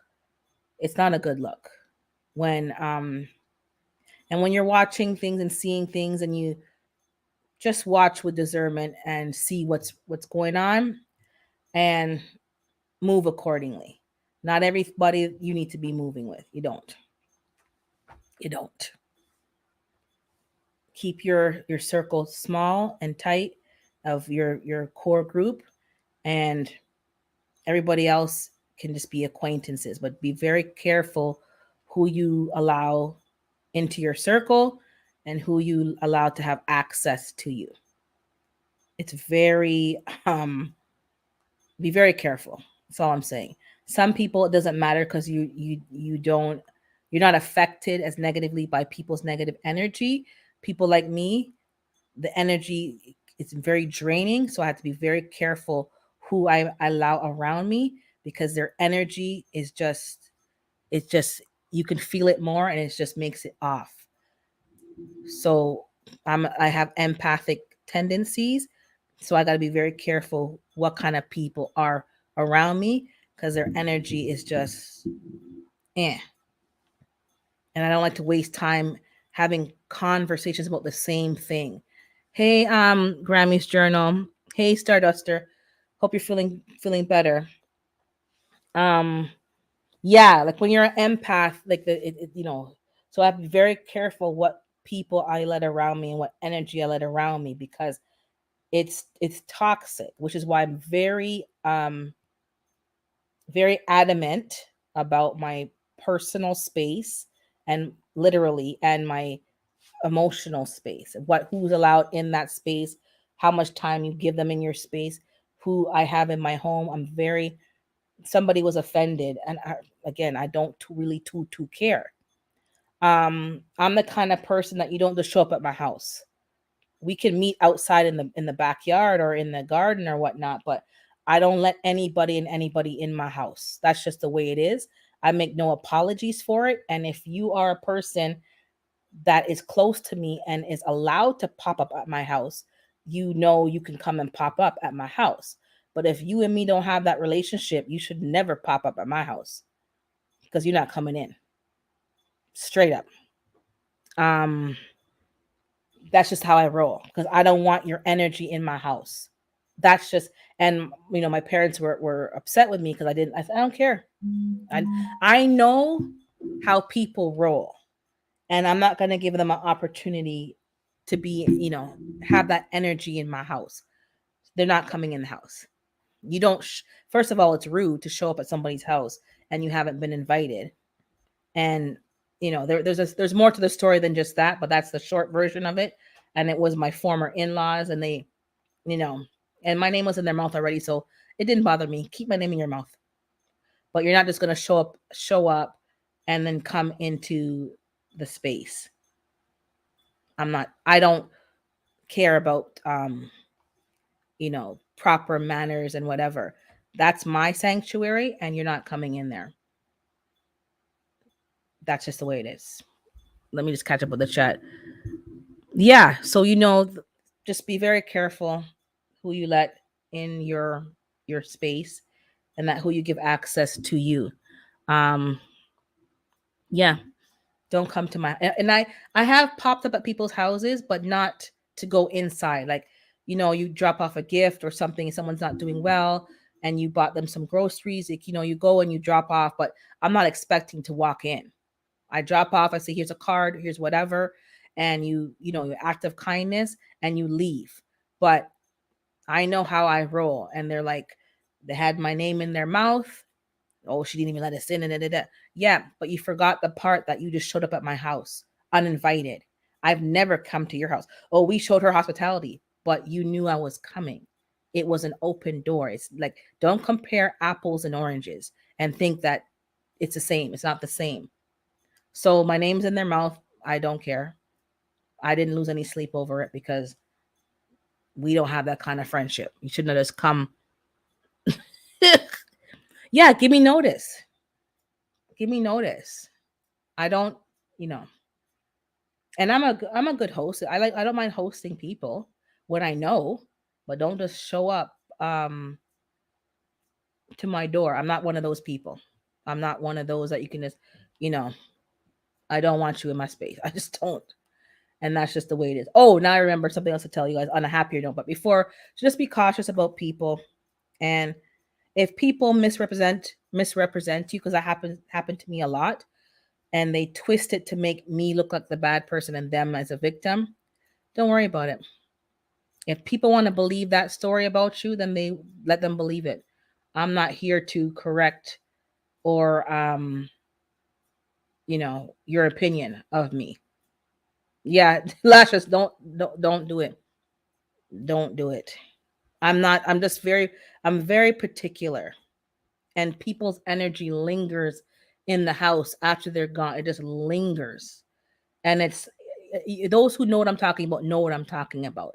And then there's certain family and in-laws that have your name in their mouth, and any little thing them see, they're gonna go carry that to Jamaica and America and England, and before you know it, everybody is like, you know what? Let me just cut out that whole scenario, and basically you can stay on the front lawn, you can come on the back of your lawn. You can sit with the chickens them outside the run, and we can talk outside over there. We can go to the coffee shop down the way, but you're not coming in my house. That's just the way it is. Now, on a happier note, well, not happy, but I I went to go look up the documentary that Hands in the Dirt had mentioned last week. He mentioned a documentary on um on Netflix. Well, I know something was going on with the Netflix, and it reached my door because we've been sharing the same profile for quite a while. And I guess Netflix now gets smart to the people sharing profiles. And mine don't work because it's not my profile. It's another person's profile. So then my sister's like, yo, is it working? I'm like, no, I can't get this thing to work.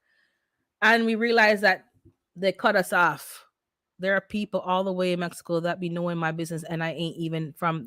That's all I'm saying. You know, pop up at my house, and I will treat you like you're passing out religious pigs. Exactly. And you know what? They came to my house the other day too. I left to go and give the chicken something, and I'm working from home, so it's not like I'm working. And they're knocking on the door. I said, "Sorry, I don't have time to talk. I'm working from home. I'm like this. I'm on the clock." And I went, "Oh, we have to give you." I go put it in the mailbox, and I just ran to the back and go give them their little snack, and I came back in. They want to give you pamphlets. I sprinkle salt. But yeah, just be very careful. And if somebody's upset with you for other reasons, I don't have time to correct everything. Worry about your peace. Anyway, so Netflix caught us. So now we're not having a Netflix. So now I have to go watch documentary at someone's house because I can't get the thing. I found it though, the Descendants. I found it and I saved it under my profile because it's their account, but we each had our own name. But Netflix got smart to the thing, so now I can't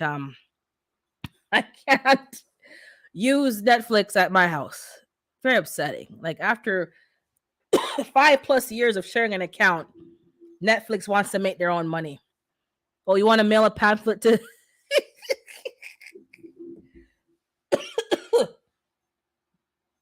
I'm just checking my phone. Okay, that's good. That's fine. Um, but yeah, keep your peace. Keep out the drama. Keep out the mix up. Um, People who are making up foolishness, it's like whatever. Get your rest, lashes. Make sure you get your rest. Don't And I think I have your number, but hold on 1 second here. Hopefully you're on those apps that you can talk to without texting. Um, but I'll add. Yeah, I think I know you gave me your number. I gotta add it to my phone. So I'll text you so you have my number. And I'll tell you who it is so you know who it is. Um, but yeah, I just don't have I don't have the tolerance. So yeah, my name's in a lot of people's mouth. I really don't care because it was already in their mouth, so nothing was really different. It was already in your mouth, so now it's just gonna keep being in your mouth. So no problem. I just think that as long as you can sleep at night, it's fine. So they didn't come into my house. They're upset with me. Yes, it's a good documentary. I'll be driving. Yeah, that seems very interesting to me. And there's another video that I watched on YouTube about California. Talking about, I'm looking it up now. That town after that general or the colonel, Alice Allenston, I think it is Allenstown. Um, the video was called. It's called Descendant on Netflix. So I saved it under my profile. Um, but sorry, I didn't get to watch it yet because Netflix now knows that I'm not the primary. Yeah, it's called Descendant. I'll type it in the chat. Um, Netflix, and it's about I don't know what it's about, to be honest. Give me a second. I know it was about the first black town or something. Give me a second. I'm gonna look it up on the Google Schmoogle, and I'll read you. Oh, here it is, Descendant documentary on Netflix. Um, Descendants. Okay, I remember now. The ship. I think descendants of the survivors from the Clotilda celebrate their heritage and take command of their legacy. As the discovery of the remains of the last known slave ship to arrive in the United States offers them a tangible link to their ancestors. From what I saw on the trailer, it was the last, yes, that's it, hands in the dirt. They brought the last ship over illegally because they were no longer allowed to transport slaves. And they were still bringing over slaves, and then they would burn the ships down. I'm from what I saw. Um, so they were burning the ships when they arrived to cover up their trail, and these people were still brought illegally to the Americas. And then they showing the descendants in the story. I don't know the whole thing, but the trailer was very interesting. Excuse me, and I am going to watch it. So I told them about it as well. So I guess we're all going to sit down and watch it together because I certainly can't watch it at my house because the Netflix I have to get my own account now. Um and it's around Mobile, Alabama, within the historic community of Africa Town. So it's just some nice history to know about what's going on. I think a lot of what we're learning, they don't want us to learn. They don't want us to know, and they want to make it seem like um know the facts. I have no problem with history and learning facts and dates. They want to make it seem like white people are being blamed, and like the new generation to feel bad. No, know your history, know what happened, so we can move forward and stop trying to change the past. Let's know the actual facts. I'm all for that. Look up Black Dumb NM. I think it's New Mexico, early 1900s. My dad's side ancestors town. Okay, then there's a lot of I know I'm telling you, there's black people over the world, but you wouldn't know because of it's not being shared. But anyways, I'm gonna write that down. Give me a second, Stardust, to write that down. Hold on, where's my pen? I know Mexico. I was watching something else that had nothing to do with um African history, but there's a town of black people. Like they've been in Mexico for since exactly way back. Uh, Black I think it's New Mexico. Okay. Yeah, I think it's going to be very interesting for you, Monique. I think you'll. I'm going to watch it. It looks interesting. There's another documentary on there. I can't tell you the name because I can't get in, but maybe next week I'll make a reference of it. Um, can someone send me some moringa seeds? Is that lashes? Um, yes, I'm begging. Um,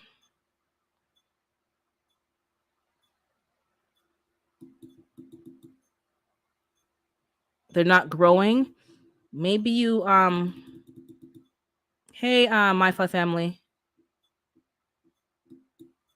She mad me up. um I have to do some research because I know Starduster sent me moringa seeds. I did not plant them yet. I can't plant them outside. It's the wrong climate, but I need to look up what people planted and how they did it because I don't want to waste the seed. So I haven't done it as yet. And I have lemongrass. Yeah, know your history, know the facts. Also ask informed questions. Okay, so Good Eats is gonna send her the moringa. Give me a second here. Oh, I know there's a special town in South America that's all black. I met a woman from Holland and her father was from there. Yes, very interesting. It just lets you know that it's not everything is from the slave trade, slave history. There was um kingdoms and communities well before established communities.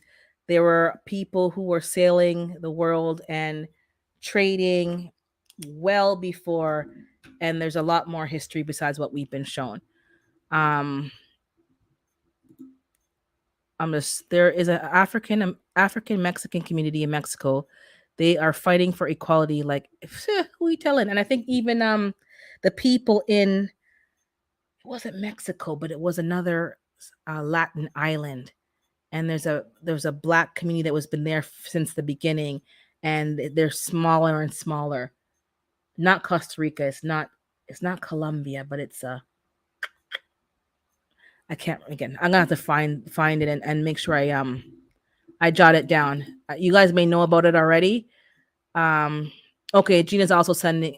Okay, so between Gina and Good Eats, you're gonna have some moringa seeds. Read Dreams of Africa in Alabama about the Clotilda ship. If I'm saying that right, hold on. Where's the CM paper that I just had writing down? Where did I put the paper?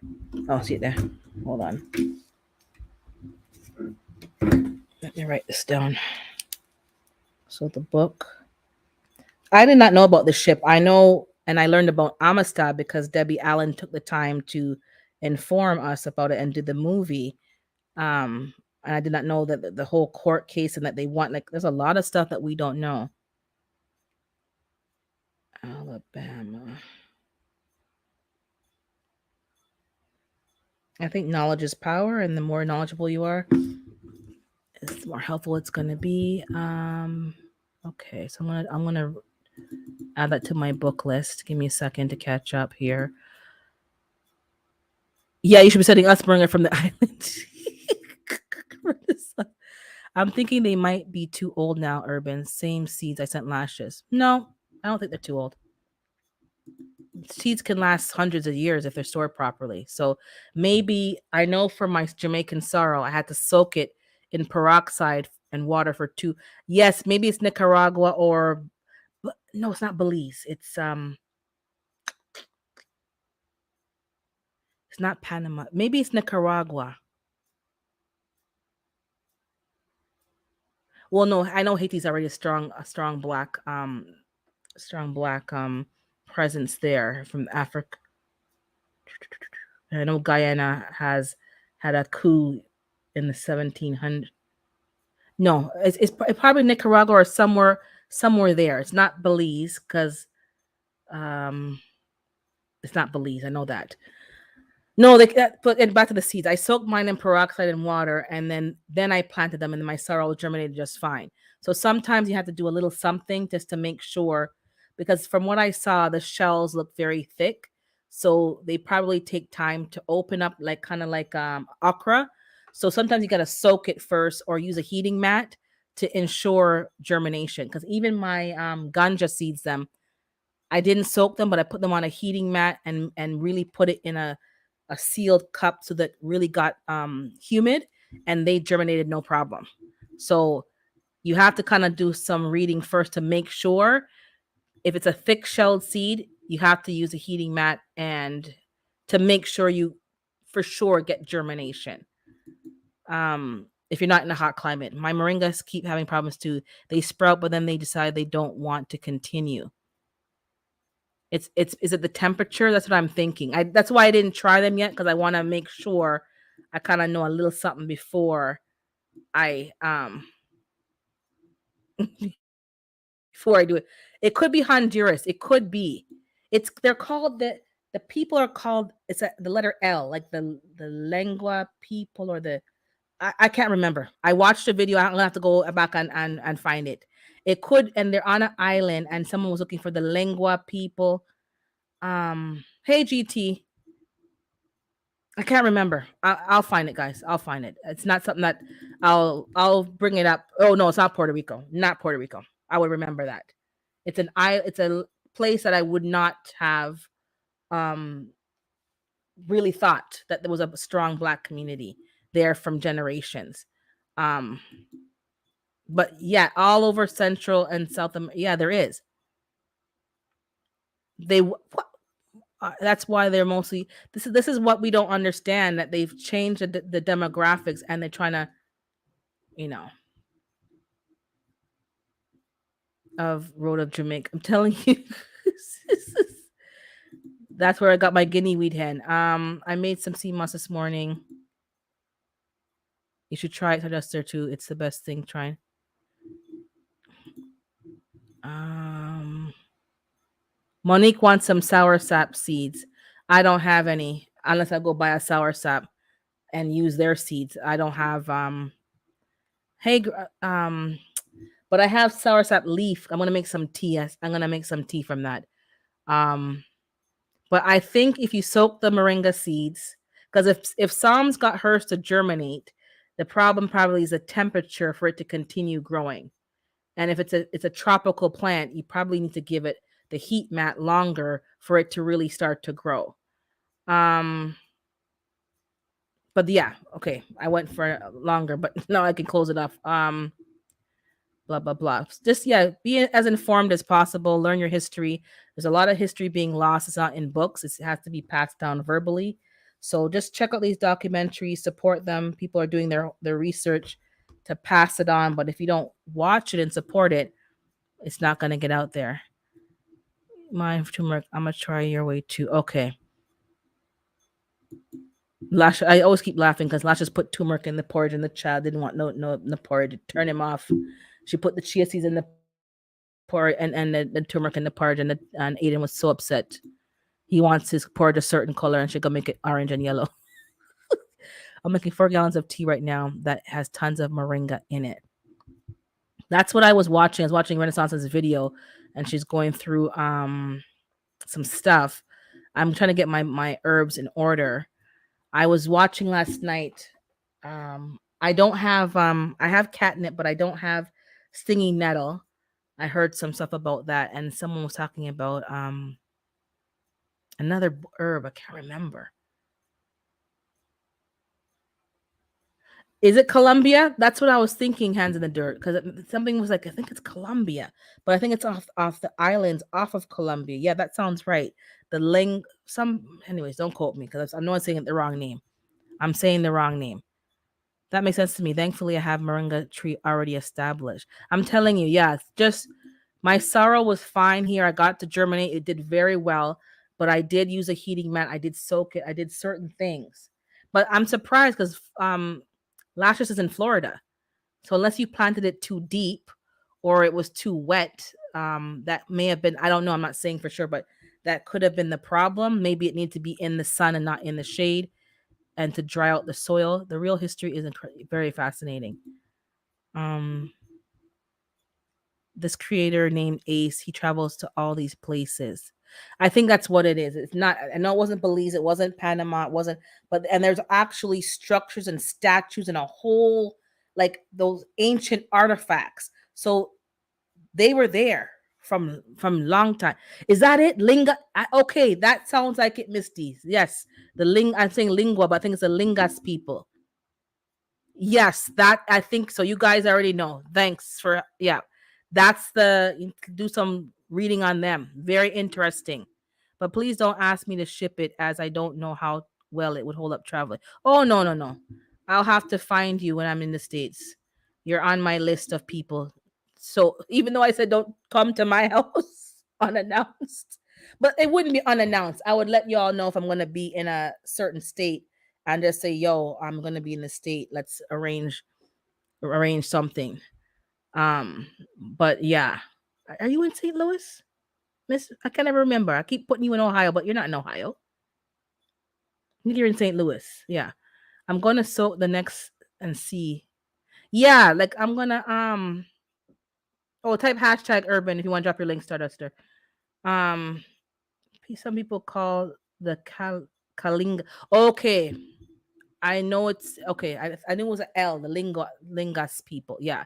And then the man was taking him and showing him, how do you know about the Lingas people? And then there's not really a people there. They all, what I find in the history that I've been reading, especially the one that the video I saw about California, they end up leaving. Oh, it's for lashes. They end up leaving the community because of the economics, and especially in California, they would not provide water. The agreement was to provide water to meet the needs of the community, and they did not. And then the train company diverted the routes to avoid that town. Like, that's wicked. The people them is wicked, them wicked, them wicked. Even in Nova Scotia, I think, or New Brunswick, we have a town called Africville. Same thing, and they would not provide water and certain things to live, and people ended up moving because they couldn't live under those conditions. Same what's happening in Jacksonville, sorry, not Jacksonville, Jackson, Mississippi. Same kind of thing. You can't even get clean, what, nothing, and they want you to live like it's the 1700s, and everybody else has all these features, but you cannot get them. It's not right. And then all of a sudden now the developers buy the land and build up nice condos and nice community, and then sell them for 3 and 4 times the price that they bought them for. Wicked, wicked, wicked. And we've seen it so many times. He is Haitian. Um, I think that might be the guy. Is he a young guy? He's from Haiti. He's a Haitian from Miami that speaks fluent Spanish. I have to check it again, but I know I watched a documentary and he went there and he met a man, and the man explained the community. He was like the leader of the community, one of the elders, and the island was them, but now it's become half tourist, half. It's like after a time you lose the history. It becomes touristy and it becomes a lot of foreigners, and then the original people get lost and pushed into a corner, and that's pretty much it. So I was very surprised. I did not realize that there was so much African history in Colombia until I was really into the soccer and would see soccer players in Colombia with like kinky hair. I'm like, okay. And then you start researching the soccer players, and then you start getting deeper and like, oh, like there's a whole African history there. And they were traveling back and forth like nothing, exploring other places, trading, building communities in other places from long, long time ago. The the slave trade, the whatever you call it, Atlantic slave trade is a small blip, tiny blip in the history. Tiny blip. I like his channel because he always dives into the culture and history of where he dived right in and was right in there talking to the locals, not talking to, like, the aristocratic, the regular people, right in the communities, and understanding. And then he would research and verify kind of what they said to what matches. I like that. Very comprehensive. But I'm gonna end now because I'm gonna plant. Girls and guys, my seedlings are not all planted, let me tell you. And then the problem I have is that you go to the store. I went to go buy lemongrass last week, and I got 3, which is not the problem. The stores are marking down the seedlings. So then I bought 5 and 10 more because they were for 50 cents for a flat of 4. So that I already had things that needed planting, and then I went and go bought some more. I have an addiction, obviously, with seedlings and plants, but I need to actually plant them. Who wanted soursop seeds? I was busy and didn't catch the name. That was That was Monique, but I think she's in Canada, so I don't know how she's gonna get that unless Phil will keep you company. Yeah, Monique wants a sour sap. Um, so I'm not sure. I think you can send it snail mail and it will get there in about 4 weeks. Um, but yeah, just look up the history. It's very interesting. And I was watching a video. This is again, not this is another topic altogether off topic. There's this lady, I don't know her name, but she's a black lady and she lives in somewhere in the south-ish, and she dresses in a cowboy hat and like, the cowboy rancher kind of style. Um and I think she was carrying a pew pew because I saw this bulge on the side. So she was in the courtroom and she basically blasted all the officials, and she had evidence and dirt on corruption, bribery, conflict of interest, and she called them out at the public meeting. And then I don't know, she got kicked out of the public meeting. And I saw her with her hand like, I'm coming for all of you. I'm coming for you. And you're gonna, and I'm like, and security was pushing her out. And she has a good following, and the cameras were there. And she's like, and she had a gavel, like, checkmate. You're all gonna be out of there. I'm gonna take all of your seats. So she's on some kind of anti-corruption committee. I don't know her name. I got to find her name. But Dr. Something Something. Let me find the name right now. She was tearing it up. She exposed them in front of everybody. She exposed the money, where the money was going, and who was lying about the address, and who had a letter that they did not qualify to run for office. And then she had all the all the receipts, and she pretty much was going to tell who was having an affair with whom and when. I was like, I'm here for this tea. This was better than a soap op. It was. Hold on, let me look at my history, and I'm gonna tell you. Um, Give me a second. That was hilarious. She called them out. She shamed them up. No. It's not under that profile. I know where it is. Hold on. Let me check. I have two profiles, and let me check if it's under my urban profile. If not, it's under another profile. And she shamed them. You know what? I know what I'm gonna do. I'm gonna look up the channel that I saw it on. And she shamed him up. Corruption. She called, hey Cece. She shamed him up. She had receipts, and she's just like, she was just like telling them about them. What's it?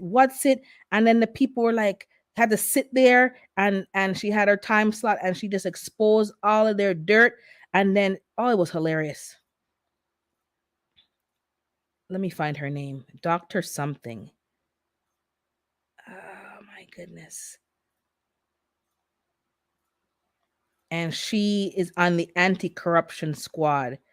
And it came to her desk, and yes, Dr. Candice Matthews. I don't know if you guys know who that is. She's like a cowboy. She dresses like in a cowboy hat. Um, so I guess she's from the South, or from like a ranching. Dr. Candice Matthews. Is a national minister of politics for the new Black Panther Nation. Oh, didn't know that. What's that? I didn't know about that. In this role, Dr. Matthews stays on the front line fighting for civil and human. I guess I have to click on it to see more. And human rights, I guess. I don't know. I don't know who she is, but she caused an uproar. Human rights for the liberation of Black people, also tackling injustices and continuing to fight to end police brutality. Okay. She was making a scene at the city. Man, she was, wow. I was like, man, I got my popcorn ready, and it was a whole thing. Hey, October Opal, and anyway I missed, I was looking down. Um, yeah, she called for the corruption, and she's exposing it and trying to get them all fired. Oh, you give me the name. Palenque is the correct name. San Basilio de Palenque, Colombia. Okay, that's for the yeah, uh check her out. I don't know who she is. I don't know what she's about. She is on the yes, I don't know who she is. I just saw a clip and I was like, what is going on here? And she called them out and she just seems to be like a rancher kind of style. I like that. And I think she was packing. I saw this bulge on her hip and obviously she's open carry. I don't know. It was just she was just out there exposing the dirt. Um and exposing the corruption and that they work for us, the public officers work for the constituents and not the other way around, and they need to account for how this is money's being spent and how the money's being used. And man, jeez. Oh, so true, Gina. They make them disappear, which is probably why she packed open carries. Because with her directness, she's pissing off a lot of people. A lot of people. But yeah, I don't know who she is. I don't know what she's about. I'm not saying that, I'm just saying she caught my eye and I'm going to be looking into her more. I don't know if this is like a community initiative or the new Black Panther, what's it called? The new Black Panther Nation. I don't know what that is. They're fighting for equality in um the implementation of political programs, something something something something. I don't know. But she is out here, and man, oh my god, she is bringing the tea, and she's bringing the receipts. Um, and they were not impressed. I thought you were talking about the black female mayor lady. Can't remember who she is. I don't know. No, need more outspoken like her. She that video was epic.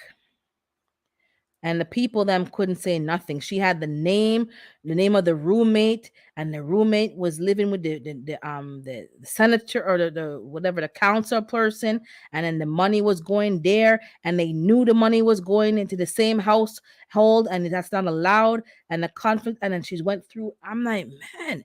She found every paper clip and every pen that was misappropriated. Someone just finds every crumb.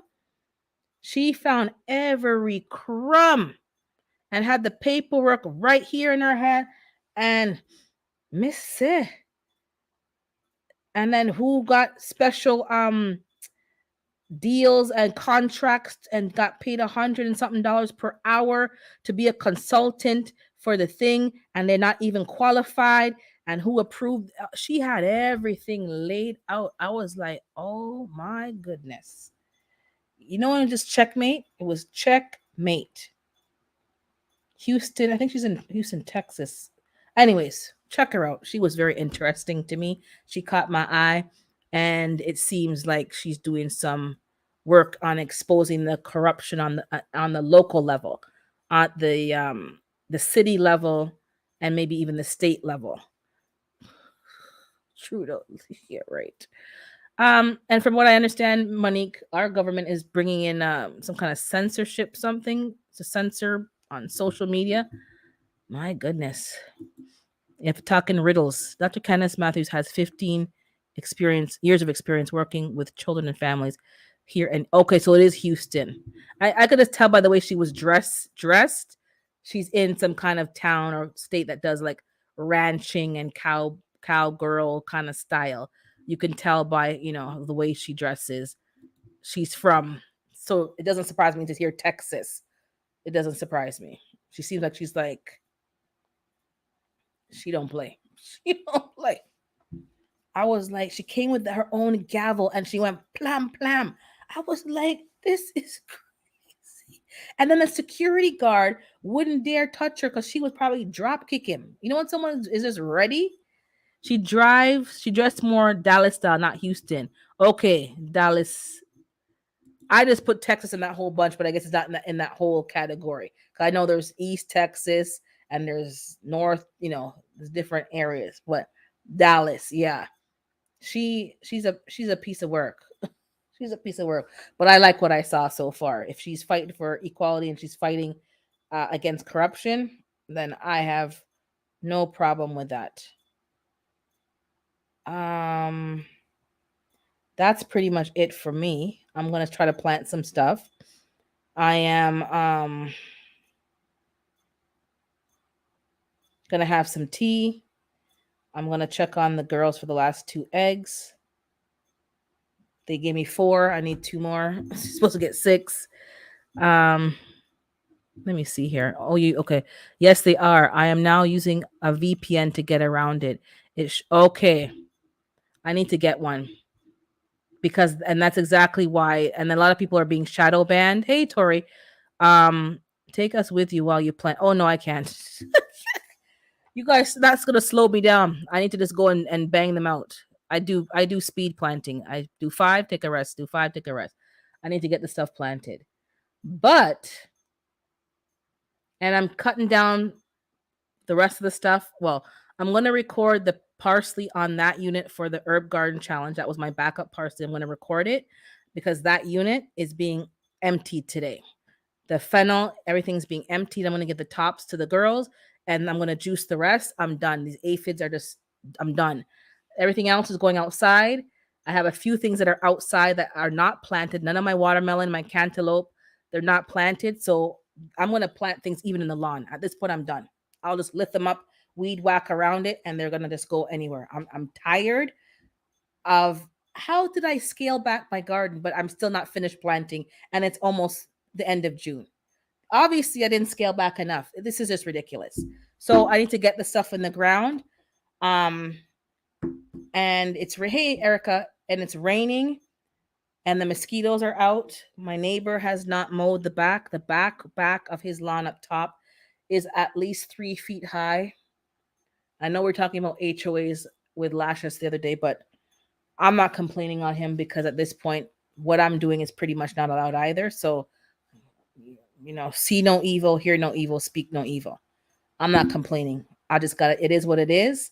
I'm going to be taking some Irish Spring or imitation Irish Spring soap and just marking all the fences and leaving some residue around. That's supposed to get rid of the mosquitoes and other bugs and the flies. Um, and just hopefully the soap will turn off the smell. And I saw a mouse, not surprising. I think the mice were eating my chicken feed. Um, I was seeing sunflower seed shells in piles. Now my sister eats sunflower seeds and just spits the seeds anywhere in my yard, the shells. But these were all in a neat pile. One was in the chicken coop and a pile was somewhere else. So I think they're coming at night. I leave a little bit of food for them for the morning so I don't have to get up so early. I was trying it out. They're taking out what they like and leaving the rest. So last night I left the food completely empty, had to get up early, feed them, and because these mice be coming around. They went from my yard to the neighbor's yard, which is like 3 feet tall. So they're living their best life over there. But I can't really say anything because it's not really my style anyways. I wouldn't complain. I've been here 5 years, didn't complain. Only when the fire was burning during a drought. That was a different matter. But I'm not, yeah.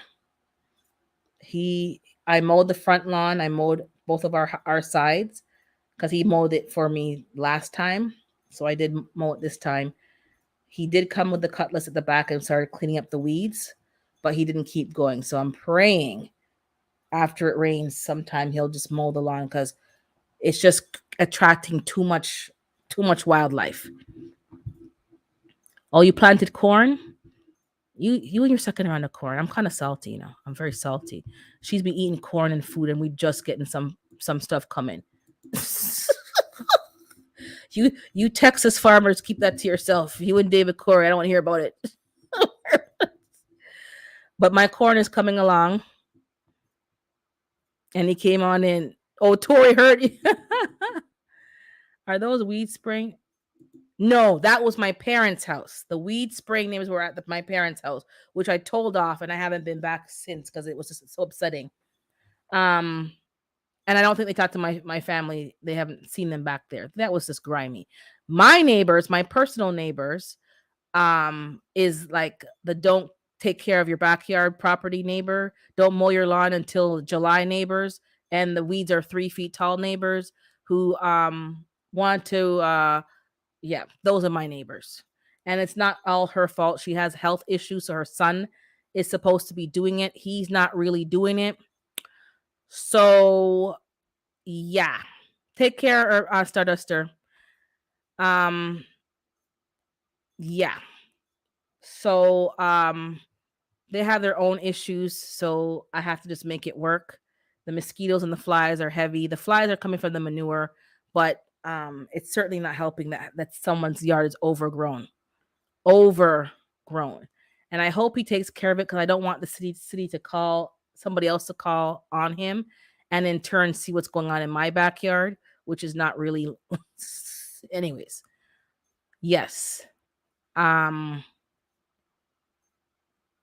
and everybody keeps Stardust in prayer as she's recovering from mini stroke. Keep she shared it herself on her channel, but keep her in prayer um regularly. She needs to rest and recover and get back on track. That is about it for me. But yeah, so I'm not gonna. And then my attached neighbor, we're in a semi. She's fine, and then her unattached neighbor on her side, same thing, a hot mess. But the son of the owner is now keeping the property a bit better, so hopefully that is maintained. But my neighbor, unattached neighbor, he's not doing a good job of it. And I don't know if it's just I'm not being malicious, but I don't think people all have the skill level. And unfortunately it's showing off now. He's not I don't know what it is. He needs to kind of maybe he doesn't feel like it, maybe he's depressed himself. I don't know what's going on, but it's a problem. So I just keep out of it and just try to maintain my thing and keep my thing as clean as possible and bug free as possible and stay out of their business. But wanted to say hi. Okay, thank you, and Analytic Gardener. Um, unfortunately, yeah, I just keep out of it. Other people would complain, but I think we're not in an HOA, and I think I stay out of grown folks' business. Throw some oregano seeds into their yard till half of the plants in my garden have hopped over to theirs inadvertently. My flowers, my bell flowers, and trust me, you don't want to take over. Hey, did I say hi, GT? Are you going to cut their grass? No, I'm not cutting their grass. I'm not cutting their grass unless I think what I'll do is when I see him, I'll ask to speak to him. Like I'll say, yo, can you because I spoke to him before. It's not the first time. I said, can you cut the grass? The mice I see a lot of mice, and I'm not lying. I'm not making it up. I was sitting there planting, and the girls are in their run, and I'm planting on a chair, and I'm have the pots, and I saw something move from the corner of my eye, and when I looked, it was a mouse running past the grow bags to their side. So when I see him, I'll ask him, say, listen, like, and he'll be like, oh yeah, yeah, yeah. So maybe he'll just do it. I'm not doing it. I guess you didn't get the memo, GT. If there's a man living there, I ain't doing nothing. If it was the woman there by herself, the mother, I would do it. But if there's a man there, he needs to do what he's supposed to be doing. I'm not doing it. Not doing it. I have to maintain this by myself. And I'm certainly not having somebody who has a young guy living in the house and he ain't pulling his weight. Me, if I go push lawnmower and I'm struggling with my own backyard, he must be mad. Not doing it. So I'll speak to him nicely and say, listen, you please need to really get this addressed. Because the vermin are taking over. The mosquitoes are unbearable. They are unbearable. I have to go out there and it's raining. I have to be burning all kind of burns, citronella stuff, and all the smoke stuff just to be able to work out there without getting eaten completely alive. So, and the groundhog. Oh, I like your mic. Oh, thank you. Um, yeah. So I won't be doing it for them. But I did do the front, uh, GT. I did do the front. Our front is attached. So I did just do both sides and the boulevard and make it look neat. He did come and chop. He felt kind of shame. I think he felt shame because he ran into his car and he drove off. Like, so I'm not doing the back. But hopefully he does it. It's too hot for mice with fur. Maybe make it more rat. And the squirrels haven't been coming around too much. I think the girls turn them off. They don't want to be around. But I have seen a lot more blackbirds, like a lot of blackbirds, not crows, but blackbirds. They becoming regular and robins in my garden. So they must be finding bugs and worms and stuff, which I'm happy for. But my blueberry bush, it's raining now, but I think I'm going to have to cut one of them down lower because I'm seeing berries on it, but they're drying up. So either something's wrong. And I think what's happening is the blueberry bush is being pushed out of the ground. So it's not really buried anymore. So I'm going to transplant that one somewhere else. I have three kinds of blueberries, two of one of the other. I'm going to keep the same ones together, take them out, amend the soil, put some of the rabbit stuff in there for my friend, replant it, and then build more soil on top. And no, they don't eat the chicken feed. You mean the mice? The mice are not the squirrels. This I don't leave food out. I put some food out in the morning and they eat it and I don't add any more. But the mice were eating the sunflower seeds out the food that was in the shed. I have a hanging feeder in the shed, not in the run, so that when they get up in the morning, they can eat. And then I let them out at 9 when there's no threat of predators. So and I was not leaving food out, but I said, let me leave a little bit out so that I can get up at 7. But they've already been eaten from like 5:30. Last night I got up and fed them. This morning I didn't leave it out. Can you just cover the blueberry with tulle? It's covered with tulle. So, but they're dying. The berries are dying. Something's wrong. I don't know what's going on. But I covered it with mesh. Hey, girl, out the box. Um, so the birds are eating my blueberries and the strawberries are covered with mesh and I eat about 3 a day. My berries had to be restarted. My ever bearings died. I'm going to buy I transplanted the runners from my parents' garden to my house. Those are June bearing, I believe. Maybe not because I didn't get much, but I'm going to buy a pack of ever bearing and plant them somewhere else. Um the blueberries were doing good, but I don't know what happened. They're dying, so I'm going to have to amend something. Have you seen that mouse infestation that I had? No, I don't really want to see that. That would make me sick to my stomach.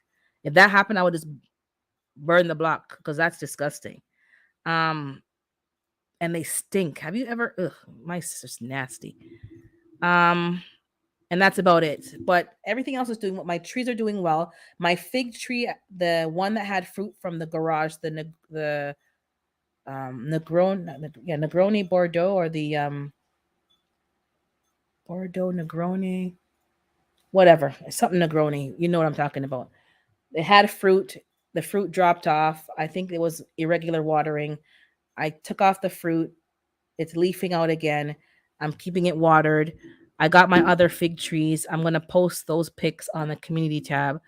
Hey Adasti Dawning. So the Negroni Bordeaux, which is not Negroni, it's another name. I can't remember. I have the Chicago Hardy now, the brown turkey, and the Desert King. I have never tasted any of these plants, but I just got them. I'm looking for persimmons. I'm looking for kumquats. Hit those suckers with Alaska. I did get more bloom because I know you recommended it, and I found it at the feed store when I was getting some chicken feed from another feed store.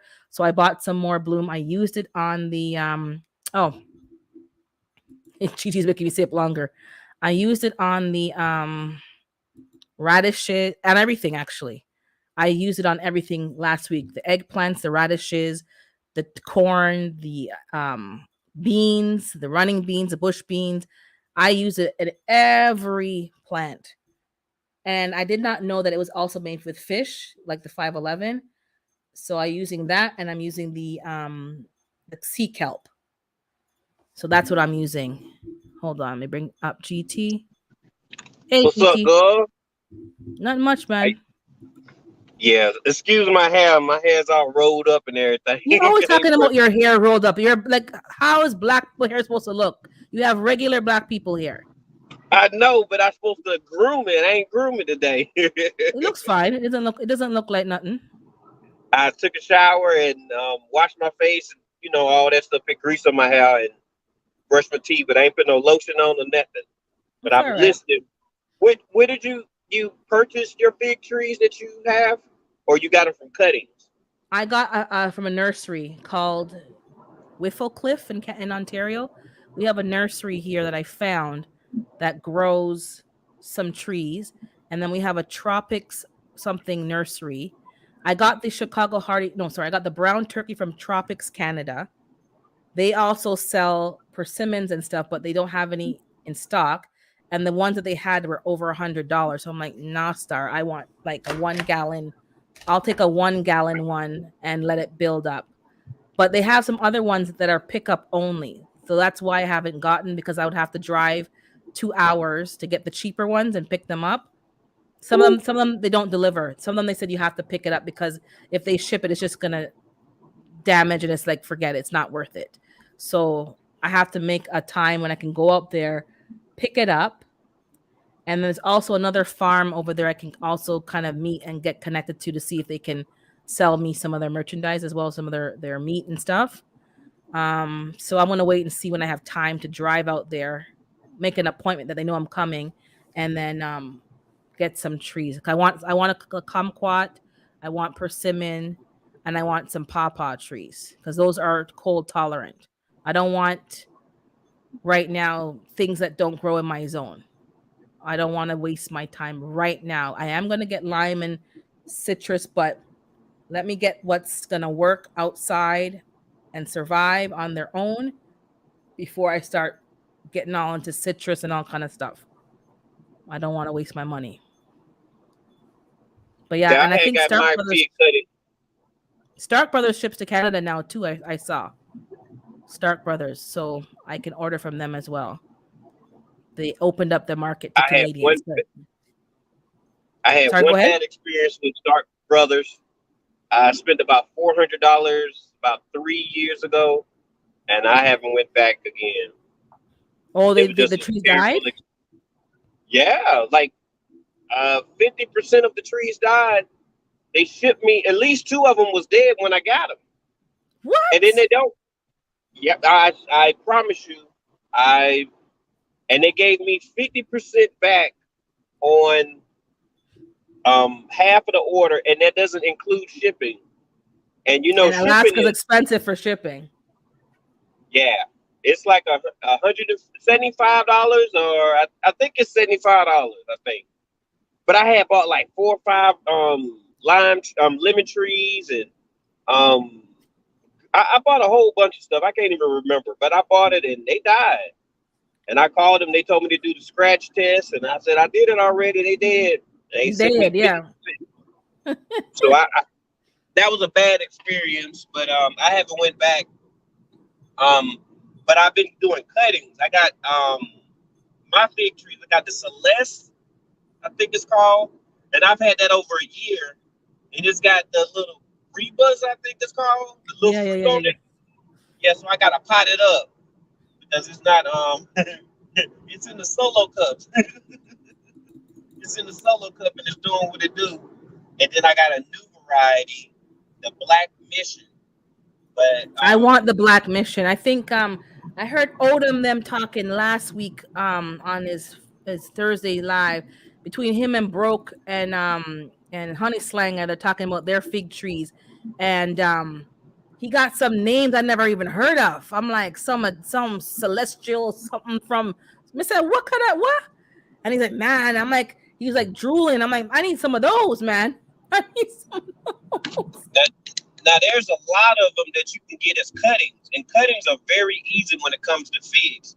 But I get Yeah. my cuttings off of Etsy, and I think I paid $20 for 5 cuttings of the Black Mission, and I've had other varieties, but because of my lack of watering or not paying attention and stuff like that, they died. But I have about 4 Celeste and everything. I just get mine in cuttings. That way it's cheap. I Yeah, can't buy you from can control it. Yeah, and it's not so expensive. Sam is yeah. saying she got Chicago Hardy, but the leaves are turning yellow even after having fertilized. Did you up pot it though? Maybe is it pot bound? I don't know because mine, I haven't had any yellowing of leaves. I've only had well, it got yellow when I had sprayed it with neem oil because it was in the garage and I saw there was aphids on it, so I sprayed it with neem oil. Then it made the leaves kind of curl and go yellow, but I haven't seen nothing else. Mine, I up potted mine and I checked the roots, but maybe it just needs some sun. I put mine outside in early maybe April, probably April, and it went into a bit of shock because it's been in the garage. But I put them outside so they can get climate reclimatized, and that the aphids wouldn't eat them, eat them alive.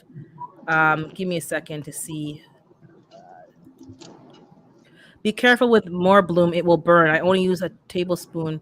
Yeah, that's what I did. Well, the bottle says to use 1 tablespoon, 1 tablespoon per 2 gallons. So I did exactly what the bottle said. I don't. Some people just make up their own formula. I just followed what it said, and I think I put. Well, I used 2 teaspoons, so it wasn't. That should make a tablespoon, but like not 2 full teaspoons. I didn't use a tablespoon, but I did not over. I less is more. I use it just a tiny bit, and then I'll use the kelp. Like this time, I'll use the kelp next week and rotate it out.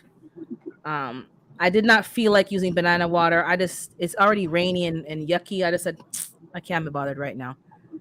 What's up with your Uncle G?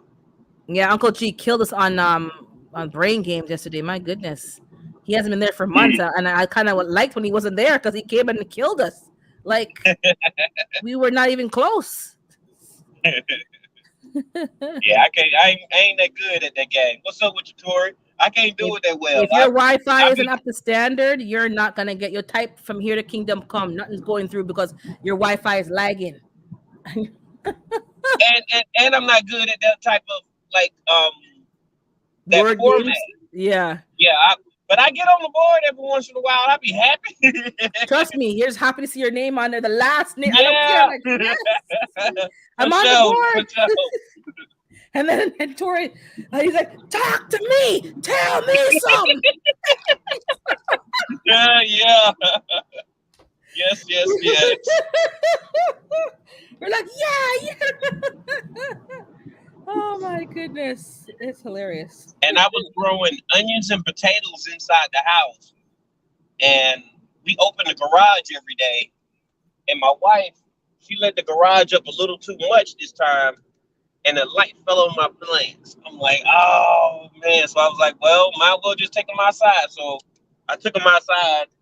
They already had flowers and everything, and I had did a live. I don't remember when it was, but I did a live and I showed the babies of the.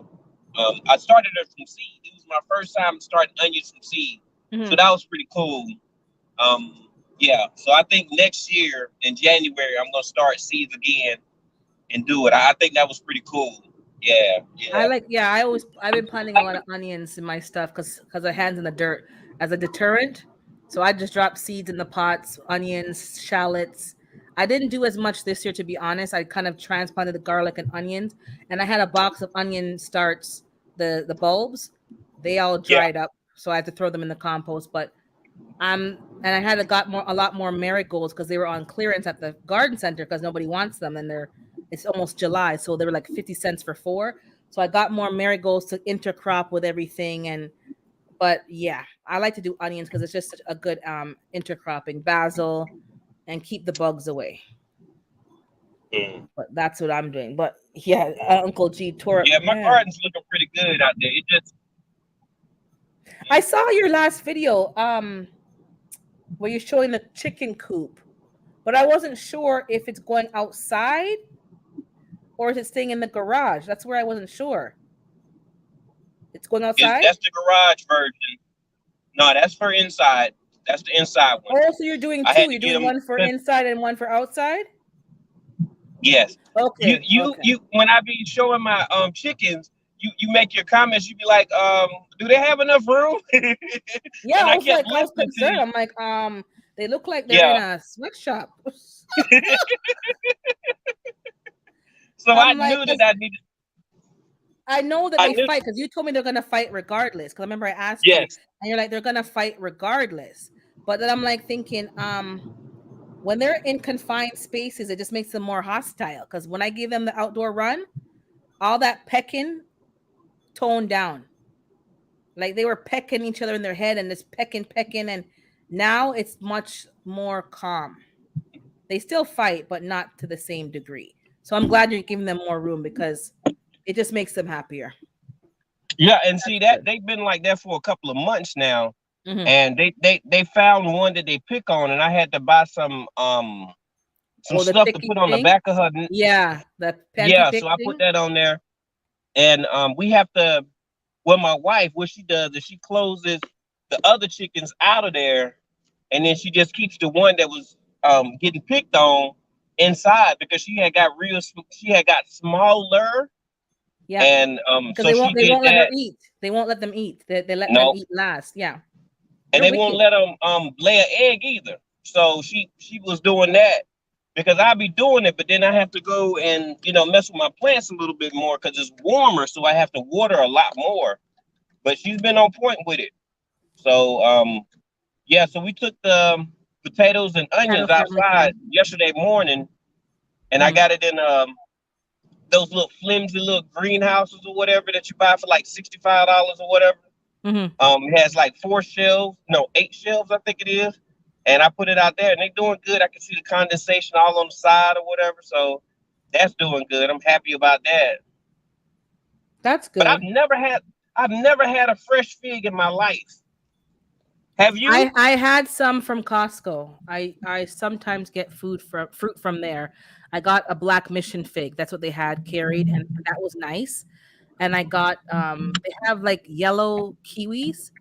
I like the yellow kiwis better than the regular kiwis. It has like a banana Yellow kind of kiwi. taste. It was nice. So I do like, and I'm the kind of person that I like fig. I did like fig Newtons. I liked them as a child, even though they're not real figs, but I like it. So I wasn't surprised that I would like a real fig. I like figs. I mean, So I like fig Newtons. I like figs. So I had the black mission. So I'm waiting to try the other ones. I'm excited to try them. So hopefully I can get them. The squirrels don't eat them. But yeah. But back to the chickens, I found also too when I gave them the outdoor run and they get to dig in the ground and scratch in the ground and find worms and stuff, and they have like time to be doing chickens, like natural chicken stuff, that calmed them down too. Because when they're on the concrete, like the sandy floor, like fake flooring where they can't really do what they want to do, when they touch the grass, it was like they were in paradise. They were eating the grass. They're finding bugs. They're flinging dirt here and flinging dirt there. Like they were much happier. And then what I did was I have a waterer out there and in the original indoor run, so that, and I have food in both spots so that if one's getting bullied, she can go to the other feeding station and she gets to eat. So the one that was a little smaller, she's not really small. She's fine because you have to give them a out. If you have them all at the same place eating and there's a pecking order, they don't let the other ones eat. Like I watch them bully and say like, no, you can't eat till I eat. So because I have a backup, she goes to the other one and eats over there. She don't have to. Mm. And I gave them scratch today, so I put 2 piles of scratch, and they bullied her, so she went to the other pile and ate over there. So Oh, okay. she's learned what I'm doing, so she knows that there's gonna be 2 spots for them to eat. So she's gonna get her share, so that I don't have to have them fighting. And because Pepper is really disgusting. What? Pepper You is, got a bird named Pepper? yeah, she is despicable. You copycat. I didn't know you had a pepper, but we both have the I know. peppery bird. She is I so rude. know. Rude. I went to go get the egg because they broke an egg this week. So I did an Instagram picture with me with a broken egg in my hand. And they keep fighting, I guess, in the box to get the box they want when someone's already in the box and they'll be sitting on the other one's head and fighting and breaking eggs. So I go there now and I go every hour to check the eggs. So she was ready to lay. So I said, okay, let me get the eggs. And she was trying to she was pecking me, but because I don't feel it, she can't really get the skin very good. So I just let her peck me and get the eggs. She was furious. I was,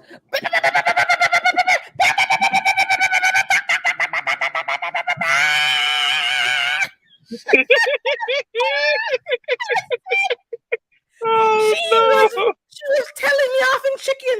How dare you? That man, blah, blah, blah, blah. And all the other birds were like quiet, like look at her, like. And then she came out into the run and blah, blah, blah, blah, blah, blah. She's so rude. She take the but she yelling and she carrying on.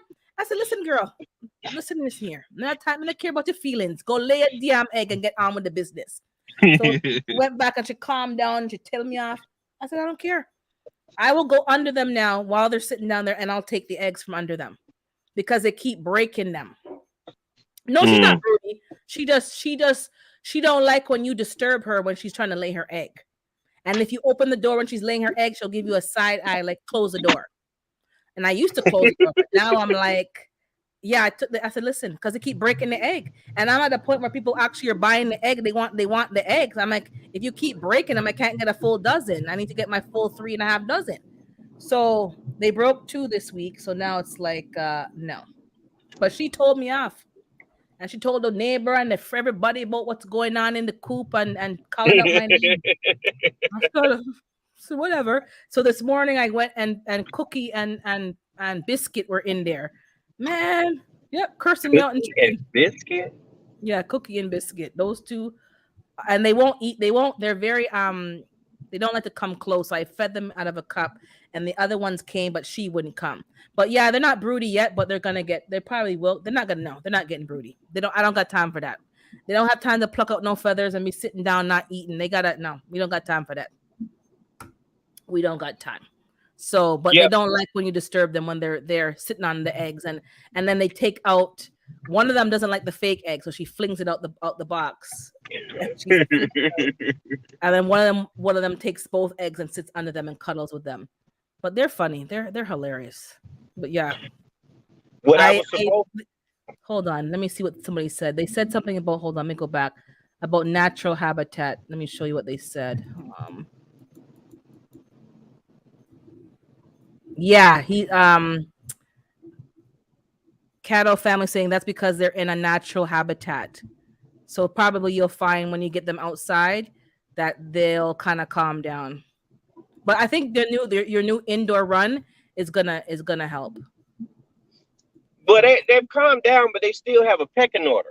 No, When I no, put them no, outside, for sure. when I That's put not them bad. outside, they're still going to have a natural pecking order. And what I'm going to do is I'm just going to have a camera out there so I can monitor a little bit. I'm going to go out there, but I'm not going to be out there as much. I No, was no, supposed to get them done. I was supposed to get the chicken coop done for outside, but I you're busy doing two jobs. like I'm like yeah, I'm headed to work now. I had Hmm. to pick up another shift. I'm 6 days a week. I'm Yeah, 4 of those days I'm working more than 14 hours. I'm still a dad. I'm still a husband. Not making excuses. I'm just saying that no, I it's have to real life. allocate my It's time real life. differently. But I'm It's I'm real gonna life. get it. And I have Mondays off, but I had to go and help somebody. I had to help my dad, and then now I going fishing this Monday. Hmm. So I when I get a chance, I'm gonna get to it. But they happy for the most part. Yeah, They no, happy. the There's pecking one order person that gets picked on, but pecking she order is gets her never little going to stop, secluded but hour. it gives them more room to hide because when I gave them more room, the one that was at the bottom had more room to like run away and kind of get refuge and not be. And once she runs away, they stop. They don't chase her, so then it like she doesn't have to get so bully because when they're in close quarters, she has nowhere to run to. She has nowhere to like move away. So when they have more room, she can kind of move away and stay away from them. And I kind of see that she stays away from the crowd, but she's getting her share of the food. and she knows how to find worms in the ground. She's very good at foraging. So she's happier when I open the door and let them go outside. I can see it. Like she's much happier. Her feathers are coming back. She was looking kind of raggedy. Um and yeah, they can, yeah, because I never felt right when I first got them and they were not in having enough room. I didn't I told you the chicken math got me, and I was like, just I got carried away. I should have only ordered 3 and I got 6. So I already knew that I had too many birds. So I had to hurry up and get the outdoor thing set up, and I could see right away they are much it's less violent. There's still a pecking order. The Pepper's number one. If she's eating, she don't want you coming around to eat. And Cookie sometimes can be very aggressive, but they have room to get away and they have room to still get their own food and not be bullied. And I have 2 spots for dust bathing. No, I can't have a rooster, Kato. I'm in a urban environment, so no roosters. So if I do want to do that, I have to move somewhere else, which is in the works, not right this second, but I'm considering it.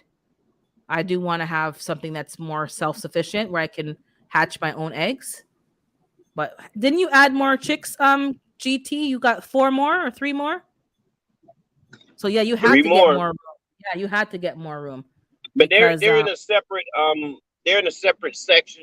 They're not in there with mhm, the chicken with the other 7. not yet, yeah. They're not in there. Now, um what my plan was I was supposed to allocate enough time where I could build a chicken coop for outside at the end of this month. But I had to get some paperwork done for my job that I'm creating and the job that I'm going to now. I had to finish up some paperwork, so that took a lot of my extra free time. It took some of that, but I'm gonna get to it. I'm gonna get to it. It just So are you gonna ask for help from some of the your more like I your do, dad and your friends to help you build it or no? nah, I'm trying to do it myself. I'm I'm a Because I little know you live I'm a in a little. short climate like I do, and winter's coming sooner than later. So Oh, I'm not sure. I buy a coop before I let them stay in the house another winter. They're Oh, not so staying in you're my okay, garage okay, another winter. Not okay. those. The 7 are gonna go outside regardless. I buy a coop, I throw $1,000 at it if I have to. But my desire is to build the coop. And I'm gonna build the coop. I really don't I'm a little prideful. That's one of my biggest issues is I'm prideful. So I don't want nobody to help me. I want to do it myself. I got it. No, nothing We wrong all with that, got our but don't let it be a detriment to you. Like, don't let the pride like block you from getting it done before winter because you know winter is coming. So if you have some friends that want to help you, then just let them help you and you get it done. You know, that's what it yeah. is. Community, having someone that say, okay, can you come and help me build the shed? My friend did that with somebody, but she didn't have a good experience because they went to help them build their shed, and then for like 3 weeks, and then it was their turn to help them build her shed, her and her husband, and they didn't want to come and help them build her shed. Mm. So she had helped them, but they didn't help back. So she wasn't really too impressed with that. So I Mm. said, yeah, that's not nice. But yeah, get help. Get it. I'm gonna try to do it myself. I built the table. Yeah. I'm just, sometimes we set in our ways until we have no other choice but to do what we have to do. I don't have to get it done in the next month or whatever. So I'm gonna do it the way that's most convenient for me.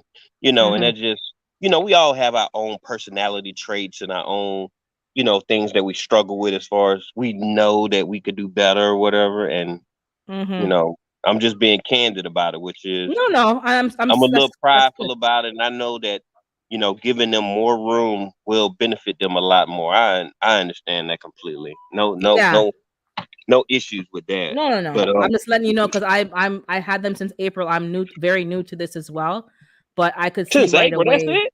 it. I thought you had them Yeah. longer than that.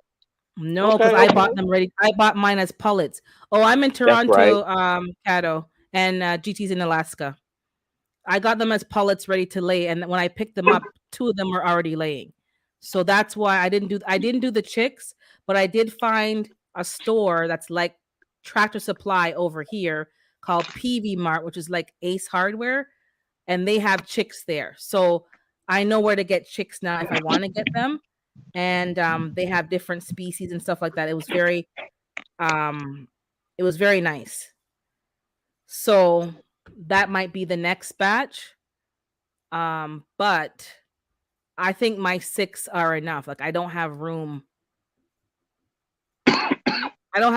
in the where they sleep. I would have to revamp that whole area to get them enough room, but it's not impossible. Um, but I'm gonna have to like after 18 months have some younger birds. I need to have a new crop of birds that are younger and healthy so that the old ones can kind of I don't know what I'm gonna do with the old birds. If I have I'm a gonna. bigger property, they can live. If not, they're gonna have to go to the freezer. Um, Mm, someone's gonna have to come and do them because I can't do my. They're like my pets, so I couldn't do it myself. But someone will have to come and do them and do those ones for me. I can't do it. me either. Yeah, I Yeah, hope to. I think you can keep them for about 3 to 5 years before the egg yeah, production starts to slow down. yeah. Because So they're I they're was what thinking eight? this. They're 8 months old now, right? Because if I got them at 6 months at pullets, that means they're about 6 months. So they're 8 months now. So I probably have another year and a half with them with the Mm, good production. So, and I feed them well. So I think I'm not concerned because, like, I have herbs all around the run. So I see them eating the parsley, they eat the cilantro, they're eating the mint, they're eating the oregano. I see them nibbling at the Swiss chard and their arugula. Like they're getting all kinds of herbs, and they eat the thyme, they eat everything. And I give them like rice and beans. I give them the kale plants that are going to seed. I give them all kind of stuff. So they're not really eating a lot of feed right now. They're actually enjoying eating all the kitchen scraps and all the fresh stuff. Because I'm trying not to rely on the feed. I don't trust it, but I found another supplier, so I'm going to try them because they're more transparent with what's in the bag of food. The other company wouldn't reply to my email and tell me what's in the bag of feed. So I'm mixing up stuff myself, which is why probably my eggs taste different because the lady was like, "Man, your eggs taste completely different than what she bought from the free run at the store." I said, I know what I'm feeding them. They're eating oats, they're eating the fresh grains that I'm doing. They're everything that you would eat, that's what they're eating. I'm not giving them just bag feed. I'm giving them all the oregano and rosemary in the dry form in their food to help protect them. They're having the like they're having all kind of natural stuff. They're eating worms, bugs. I gave them the caterpillars from the cabbage moth caterpillars. I gave them that. They ate them up, gobbled them up. Yeah. They had liver. I gave them liver and onions. The leftovers, they ate that. They're they're eating yeah, eating good. I've been giving mine the feed for now. You make me think I need to ask the company because this is locally sourced. I need to ask them what they're actually putting in the feed. But I Mhm. gave them um microgreens. The last thing of microgreens, they didn't turn out that well. I don't Oh know if yeah, I I didn't saw put you. enough They were air. jumping up. They're jumping up and grabbing it from me. And they love it. They love the microgreens. I gave them all different kinds. One of the guys that I support, he eats the Jimmy Dean little bowls or whatever. And so I Mhm. was telling him leave them for me. So he gave me about 8 of them. So I washed all those out. I got a little these things that I got from Michaels where I put them in there, and it makes it easier to dispose of, to cut it off and then to give it to them or whatever. So I've been using that, and they was doing good with that. And now that we have grass now, I've been giving them dandelions because I have a whole lot of dandelions. So Oh, I've they been. love dandelions. They love They them. don't like the flowers. Mines don't like the flowers, The but leaves. they love the leaves, Yeah. and I give them those. I give them to them 2 times a day at least, and Mm-hmm. they love that. But their main source of food is the feed. But I'm gonna look into what actually is in the feed, because Mm-hmm. you make me feel like, maybe, I think you talked about this last time, but yeah, I'm I gonna just want to actually. know. And if they're not honest with it and disclosing it, then that gives me an uneasy feeling. If I ask you, it says on the bag, do not ask the store, ask the manufacturer. And if I email you and ask you what's in it, why haven't you replied? Okay, so you don't want to acknowledge my email, then I'll spend my money elsewhere. It could be Yeah, just unprofessional and it's fine. The food is fine, but that just turned me off. So I said, okay, no problem. I'll go yeah. somewhere else. It's going to be more transparent. My bag, it says no soy, no. It says a whole bunch of no this, no that. So I'm like, okay, so what is it? Hmm. So maybe I should call them and ask them. They'll tell me. Yeah, I just want to know what's I'm a in it. frequent. I'm a Yeah, freak. I don't need I to know go your there formula often. or the ratio, but just say, okay, it's oats, it's corn, it's whatever, so I know. And I give them alfalfa pellets. I crush them up a bit more and I give them some alfalfa pellets that's high in protein. And that's pretty straightforward and natural. And I give them the beet leaves as well. They like that. So they're getting a broad base. And I'm gonna call the restaurant. She's gonna tell me to come today and pick up some more of the leftover rice and stuff. And she gave me a half a bucket, and that lasted me for 2 weeks because I give them a big bowl every day. So that pretty much the food that I put in the bucket that lasts me for 2 weeks, the dry food that is, lasted me for 3 weeks and more because they want the other food. They want that better than the dry food, but it is still there just in case. As I said, they're fighting. Then the other one can go and get food from somewhere else. So Mhm. that's what I. And then in conjunction with the feed, I give them sunflower seeds. Yep. I give them the sunflower seeds. They love that. And every Sunday, I give them the mealworms. No, they called mealworms. Yeah, the Yeah, mealworms. They mealworms. love that. They They love they that. do not like soldier flies. The soldier I fly didn't try larvae. that yet. I didn't try that. They They don't don't like it. like it. No, mine's don't. I bought a bag Wow. of it, and it was like they did not like it. I don't know what it was. I don't know if it was a particular brand or whatever, but they did Wow. not consume that as fast as they did with the The mealworm. mealworms. Yeah, they. And I fed them from my hand. Yeah, I almost didn't have any skin left. yeah, that's it's so cool to watch them do stuff like that. Like They picked I my tell them flesh and stuff, was just like, jeez. I tell them stuff, and then it's like they listen. I'm like, Yeah. there's no way that you understand me.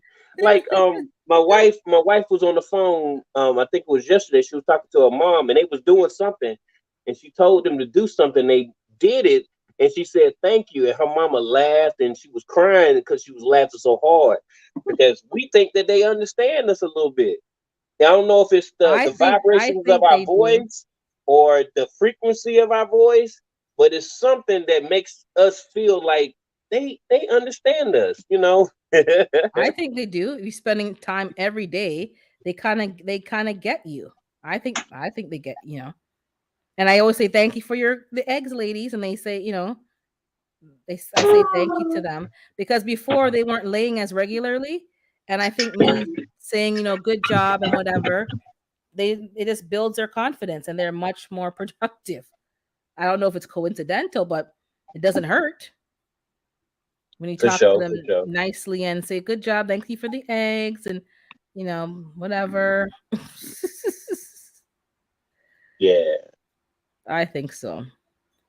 But yeah, my garden's okay. I had to record the update, but man, just trying to keep up with everything is a bit challenging. Oh, Cato Family Farm. Are they new here? I've never seen them Yeah, I haven't before. seen them before. I haven't seen them before. They know a little Um, something about chickens. It look like, and I they're a think farm, so. I so I'm think they pretty have sure they know chickens. a whole lot. Um, Hmm. let me hold on. Let me click on them. Oh, everyone's dropping their video. Let's see the herb garden challenge. I gotta record my video. Yeah, my herbs didn't go that well. My herbs look, my herbs look so good, Urban. I They think look because so. you weren't in the contest, so you could calm down. When you were, I was in it. It was like so it's like the rotten out. That I got root rot in the unit. It was a hot mess. Hot mess. I got warm wood. I got a warm wood plant. I'm talking about. I got. It's. I didn't know ashwagandha would look so beautiful. It looks like it's about to give me the seeds. I'm like amazed. I got so it looks so good. I actually did a video about 2 weeks ago, but I didn't put it in the editor yet, but I can't wait to put that out. Just showing what's been going on. 'Cause I've never this grown ashwagandha, is my but first time too. I like I've taken it, but I haven't grown it. So I do want to I want to get some more herbs. There's a lot of herbs I've purchased now as a result of the challenge, but I need to get some more seeds so I have them on hand. I found some evening primrose for the first time at the dollar store. I've never seen it there before. So I picked up a couple of packs. I didn't plant it yet, but I was reading up in the book I got, the herb book about evening primrose. I've taken the capsules before and I know it works, but I I've never had the fresh herb. I'm like, wow. So I got evening primrose. I got a whole bunch of different stuff, but I'm looking for, some other stuff.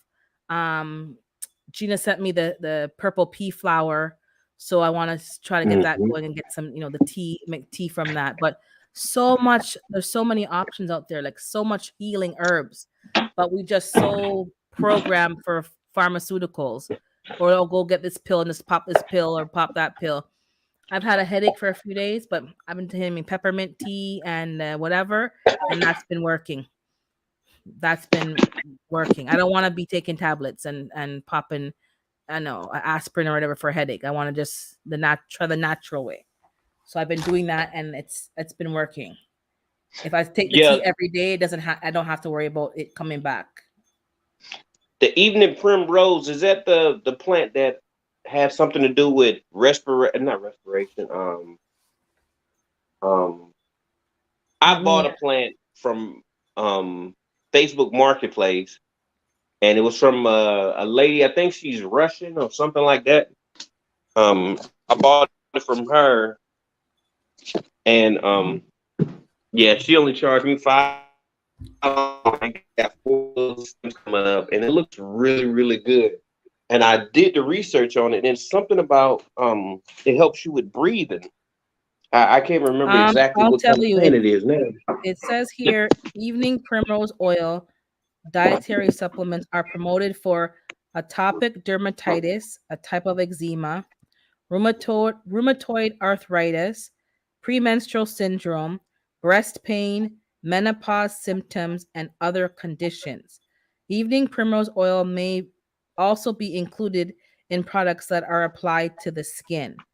It says here um, it helps support hormonal balance and has been found to effectively reduce menstrual cramping, bloat, water retention, and irritability during a woman's cycle.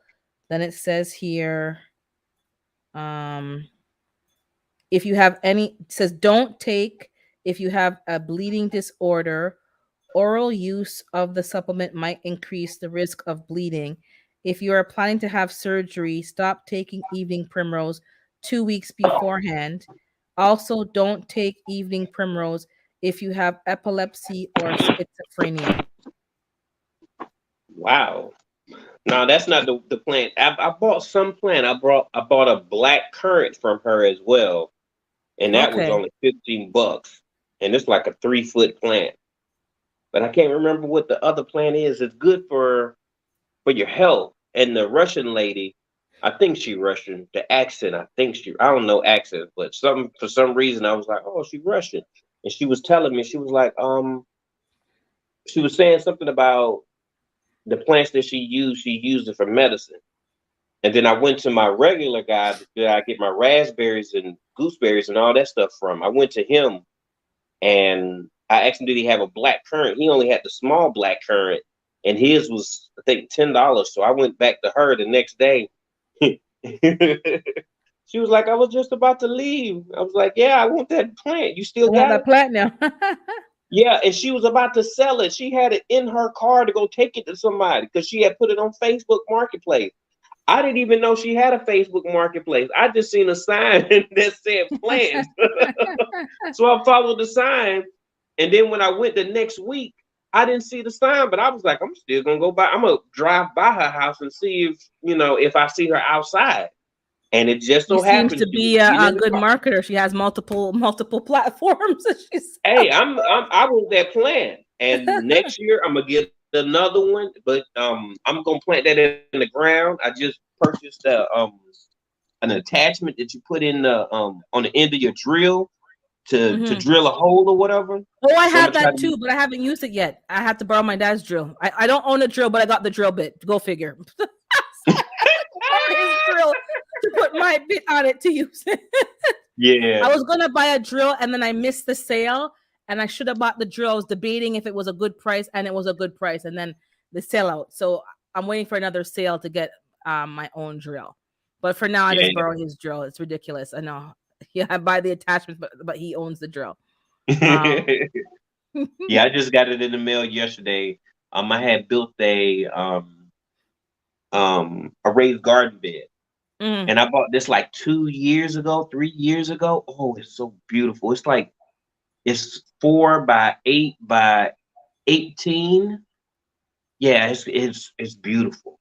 And I put the logs and everything at the bottom. Then I was using the last person that I remember talking about it was Planter, and I was going to go get the soil and everything like that. I already been using the leaves and the grass or whatever. So I've been mixing all that, and it's all at the top now. It's looking good.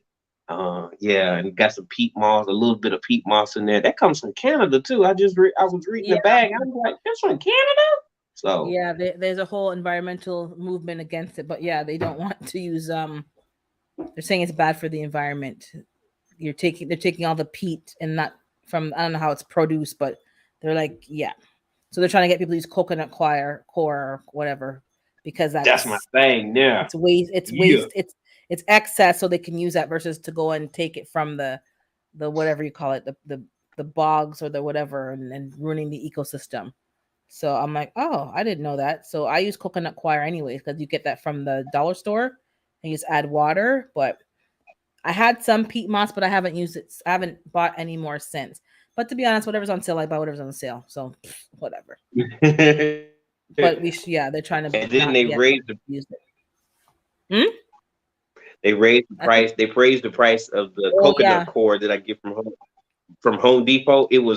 I think it was $2.97, and then it went up to $3.97. Now it's at five something. So I'm gonna go to the wow. website and order the one that I got last time, and it has next to nothing when it comes down to the salt contents of it. Mhm. So I'm gonna have to spend another $40 and get me the 12 for 40. So That was I'll shocking do to me that. because I didn't know that till G Mama mentioned it, that it has I didn't something know in it, either. because that could ruin the plants. I'm like, what? Yeah, I ain't I know just thought either. it was what you call it, like sterile, like nothing was in it other than what was naturally in it. Nope. Right, right. Nope. I'm like, man, that's why when you're doing some of this indoor stuff, you're wondering why things are not doing good, because there's things in the product and it's affecting the water pH because it's so salty. I said, oh, okay, good to Yeah. note. Yeah, So I had to, she put me on game with that too. I was like, yeah, what? she put us on game. I'm like, what? And I'm Yeah. like, I have to go and look. And she goes, yep, look it up. I'm like, what? Yeah, I went and looked it up. I And she haven't was like, bought none since then, but I still had some. mm-hmm. I buy the I'm a prepper in certain sense, especially when it comes down to gardening, because it makes me feel like I believe in tomorrow. So I'm gonna grab these seeds and I'm gonna prepare all these things. So you took the plant that someone else had ordered from. Yeah. Yeah, She you went did. back to the back. She went to the back to go get the plant, another plant, because I guess she has multiple. She went Yeah, to the back and got more because when I said it, she said something and she was walking. Oh man. And then she $22. started walking to the back, and then she came back, and then she went in her back seat and she passed it. She took out the tab out of it. There was a marker or whatever. She took the marker out and then she gave it to me. I was like, oh, thank you. And then she said something to her. Maybe that was her granddaughter, or maybe it was her great granddaughter because she had some age on her. And then they walked to the back, and then I drove off. But yeah, I came here, and you should have seen my face. Like, hey, you still got that black? But that's turd? how it works. So you're gonna sell to the person who's right there in front of you. Like I've even had Facebook Yeah, I deals. Okay, came I'm to her coming now, house. and then when I get there, oh, somebody else came and took it. I'm like, but I told you I was coming. Yeah, but they were like, tell us. So that's how it works, and that's how I do my eggs. I don't hold them for nobody. First come, first serve. I tell them straight up. Yeah. I'm not holding nothing for nobody. The money's in my face. I'm taking it. I'm making the sale. Yeah. Because I don't want to have merchandise hanging around. I want to get it off my hands and move along. So first come, first serve. So the lady came to my house and got the last carton. The tenant, she's like, yo, I'm like, yeah, here, I have it right now. She goes, what? I go, yeah, they lay every day. So I have a carton every 2 days, So you're here in front of me. I'm selling it right now. I'm not holding it for people saying, oh, hold me one. No. I'm gonna have to sell me some eggs because I got an excess of eggs now because one of my neighbors, they was getting a 36, they was getting 2 18 packs, and I was giving it to them because they got 3 kids, and I was just giving them to them, you know, and they moved. They went out of town first. Oh, no. They moved out of town just to go. No, they went to go visit so they could move, and now they're about to move, so they're not even in town right now. And my son is not here in Alaska in the summertime. So there's a group of eggs that we're not consuming now. So I have some extra eggs. So I'm gonna put them on Marketplace. Sell them. Because that for me, that a bag of feed is let's say $22, give or take. And I'm selling mine for $5 a dozen. Mine's not no expensive thing. Like the store-bought eggs are way more than mine, but I just want to recover some of the costs. So every 2 weeks, I make enough to buy 2 bags of food. And then that pays for the grubs or the mealworms. That pays for the shavings, the pine shavings. So, at least I can more break even. I'm not here to get rich. I just want to cover the food and the shavings and the mealworms and the the medicines. Like I had to get some antibiotics to make sure I had them on hand. I bought the electrolytes. I bought the no pick thing, these things, and cover the expenses. That's all I want to cover. I'm not here. I want them to get access to good food and just to cover my expenses. The antibiotic, I thought it was I went to my local. I would not antibiotics, the electrolytes and the hydration stuff. I wouldn't say not antibiotics. No, I didn't buy any of that. What in the world is water glass, Tom? Some? I always say you put in a glass, and then you put pickling water over top, and then it sits in the water, and it's supposed to last on the counter for 18 months at least, if not more. Okay, well I just screenshot it you put pickling water. There's quite a few homesteaders that you'll see that will show you exactly what to do. You add so much lime water to the water, a gallon of water. You put the eggs in the jar, neatly. Clean eggs they're not washed, but they're not full of muck. Clean eggs, and then you pour the water on top, and it doesn't pickle them, but it preserves them. That they're raw eggs. You still crack them and cook them, but they can stay on the counter for like 18 months to. Some people have them for 2 years. I think that lady Patera lady, she had them for a long time, and she showed her Patera. I think I know you're talking about. Yeah, she had them on the counter for. She said that she had one in a 5-gallon bucket, but one of the eggs bust. So you have to check them, because if one busts, it ruins the water, and then they're all sitting in that water. So she recommended doing them in smaller batches. Don't do one big bucket, like 5-gallon. Do smaller glasses so that it doesn't damage. So she was doing water glassing and other ways to preserve the food. And other people too. I watched quite a few people, and I'm like, I was gonna water glass them, but I said, you know what? Right now, I don't need them. I don't need that much eggs. I'm gonna learn how to do it because trust me, when August comes, I'm gonna start water glassing them for myself to last the winter. But for now, if you want to buy a carton and you want to, taste them, then taste them. I gave a few people 4 for free to sample them, and I gave them 4 eggs and they sampled them and see how, and then like, okay, they taste nice, and then I sell them by the carton so they can. Okay, if I learn how to water glass them, then I'm not gonna sell them. No, My seed, sell them because I don't you want to have sell 3 them. I want them more. for me, huh? No, you have 7 chickens plus you got 3 more hens. You're gonna have more than enough for yourself. More than enough. So sell the other ones.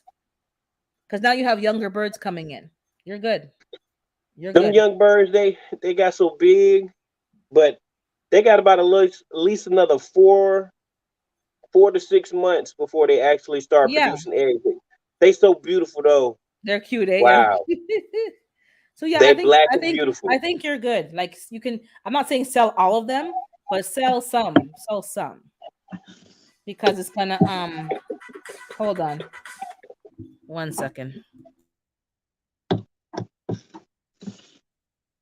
Oh, she put herself on mute so I could talk to y'all.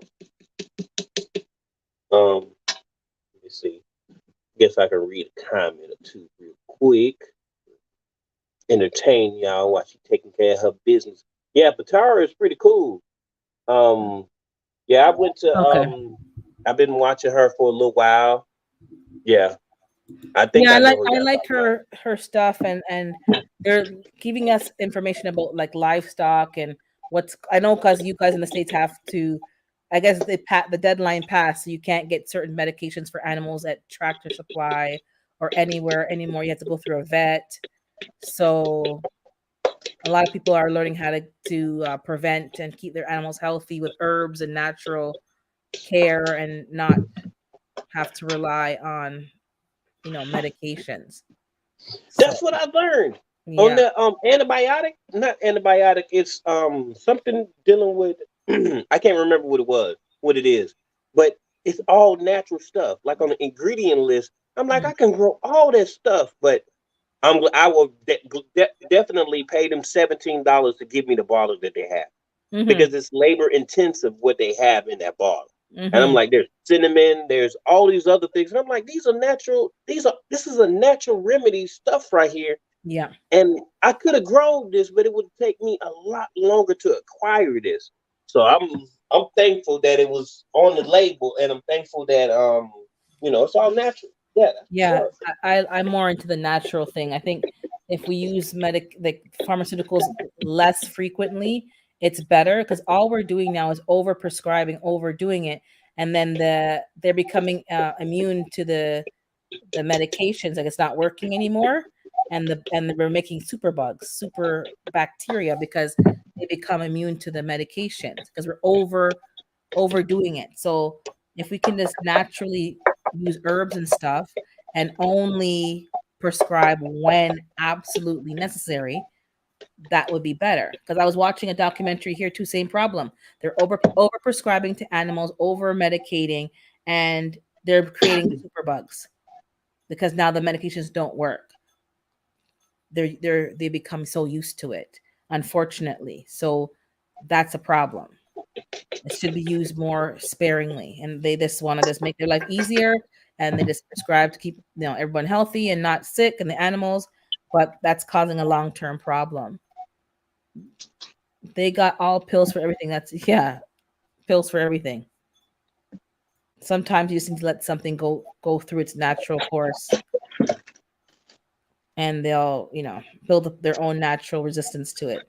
But yeah, that's why people kind of want to raise their own animals because they're over medicating what we're eating, and then we're eating those medications in the meat. But Yeah, I paid almost $15 for a Santa Claus melon. $15. Oh my goodness, it was so good though. Oh man, I love that melon. I kept the seeds this time. I got them in the refrigerator. I couldn't break them down real quick. I had other stuff I had to get to, so I just sliced it up so I can go to work. Yeah, It was good though. It wasn't them. It was, I think, only 3 pounds, so it's not a huge melon, but yeah, it's the sweetest, juiciest, most flavorful melon I've ever had in my life. So I'm definitely gonna keep the seeds. I gotta yeah. have it. So I'm happy about it though. And then That's good. I got another kind right here behind that the phone is sitting on. I Hmm. love melons. I got I so think many melons are good. already Yeah, started. Huh? melons are good for us. It's very hydrating. It's a natural, clean form of water. They're saying H3O, Yep. Yep. um, Structured water. Yep. structured water. Yeah. So I've been increasing my melon consumption as well, and I do feel the difference. I feel more hydrated. Not like water wasn't really doing it for me. It Hmm. just, and then when you drink so much water, you just go to the bathroom and you're actually passing out more of your minerals and you're not absorbing. So I was finding I was having other issues with that. So now that I'm doing structured water, I'm feeling a lot better. Like muscle cramping and all that stuff that was happening. I haven't had that in a while. I was Yeah. getting all kind of muscle cramp and all the potassium and stuff was all flushing out my system. It didn't make no sense. And then I had to learn about, structured water. And I realized, okay, this is what we should be doing. What we've been trained to do, 8 glasses of water, was actually harming me. It wasn't helping me. So I had to relearn what's going to work for me and apply that, because water was like, mm-mm. And the water has changed since everything has changed in my opinion as far as the stuff that we used to consume when we was a jit. Like I'm in my 40s. I'm 44. I'll be 45 this year. And just because of convenience of melons and stuff, watermelons don't have seeds and stuff like that. So, I'm trying to grow more and more of my own because of that, direct thing. Yeah. And I'm actually going to look into the whole filter for the water. There's some kind of filter that you put on for the whole house. Some Oh yeah, I heard about that. Yeah. I seen it on Amazon. I seen it on Yeah. Amazon. I've seen it, but it's not expensive, Hmm. but um I guess I thought it wasn't as important, because it is It's important. It's dealing with our it's health. important. The water's bad. The water's bad. But Somebody had it a was only video like about the two hundred and water and thirty they, six dollars. yeah, Some of us make that in 2 or 3 days. So, yeah. It's some people I have a make it in filter on a the couple of hours. Yeah. I don't have a whole house filter, but I do have one on the shower. I put one on the outdoor hose and I have one in the kitchen because yeah, the water's a problem. And I don't want to even give my girls tap water. So there's a filter on the hose to clean the water, to put the chlorine and the fluoride, and they get that water. I wouldn't even give them tap water. I give them tap water and I give my plants tap water. I let it sit No, yeah, out I was letting there. it sit but I put a filter. I said no, I'm not giving them that water. I It, mean, it's I'm just honest about it. I give them tap water. Yeah, I let it sit for 24 hours. There's five of the 5 gallon jugs that I keep in my kitchen. Well, yeah, me I too. let them Yeah. sit for 2 hours. I mean, I let them sit for 2 days, and then I take them to the garage. Mm. And then there's always going to be water in my house. And then I have the 55-gallon drum that's in the garage. And then I bought another one because when we had the sickness that was going on, for those 2 years, 3 years, or whatever, those water containers, they was non-existent, and to buy them online it was 300 some odd dollars for the cheap ones. So Hmm. when I seen them for $99, I didn't want to spend the money for it, but But you I'm like, knew how okay, the yeah. that was the last one that they had, and I knew that like 2 weeks ago they only had like two or three, at that time. Mhm. And I asked the dude how much were they, and he was like $99.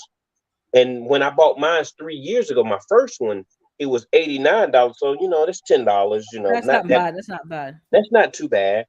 And I said, when are y'all gonna get some more? And he was like, we're not. We're phasing them out.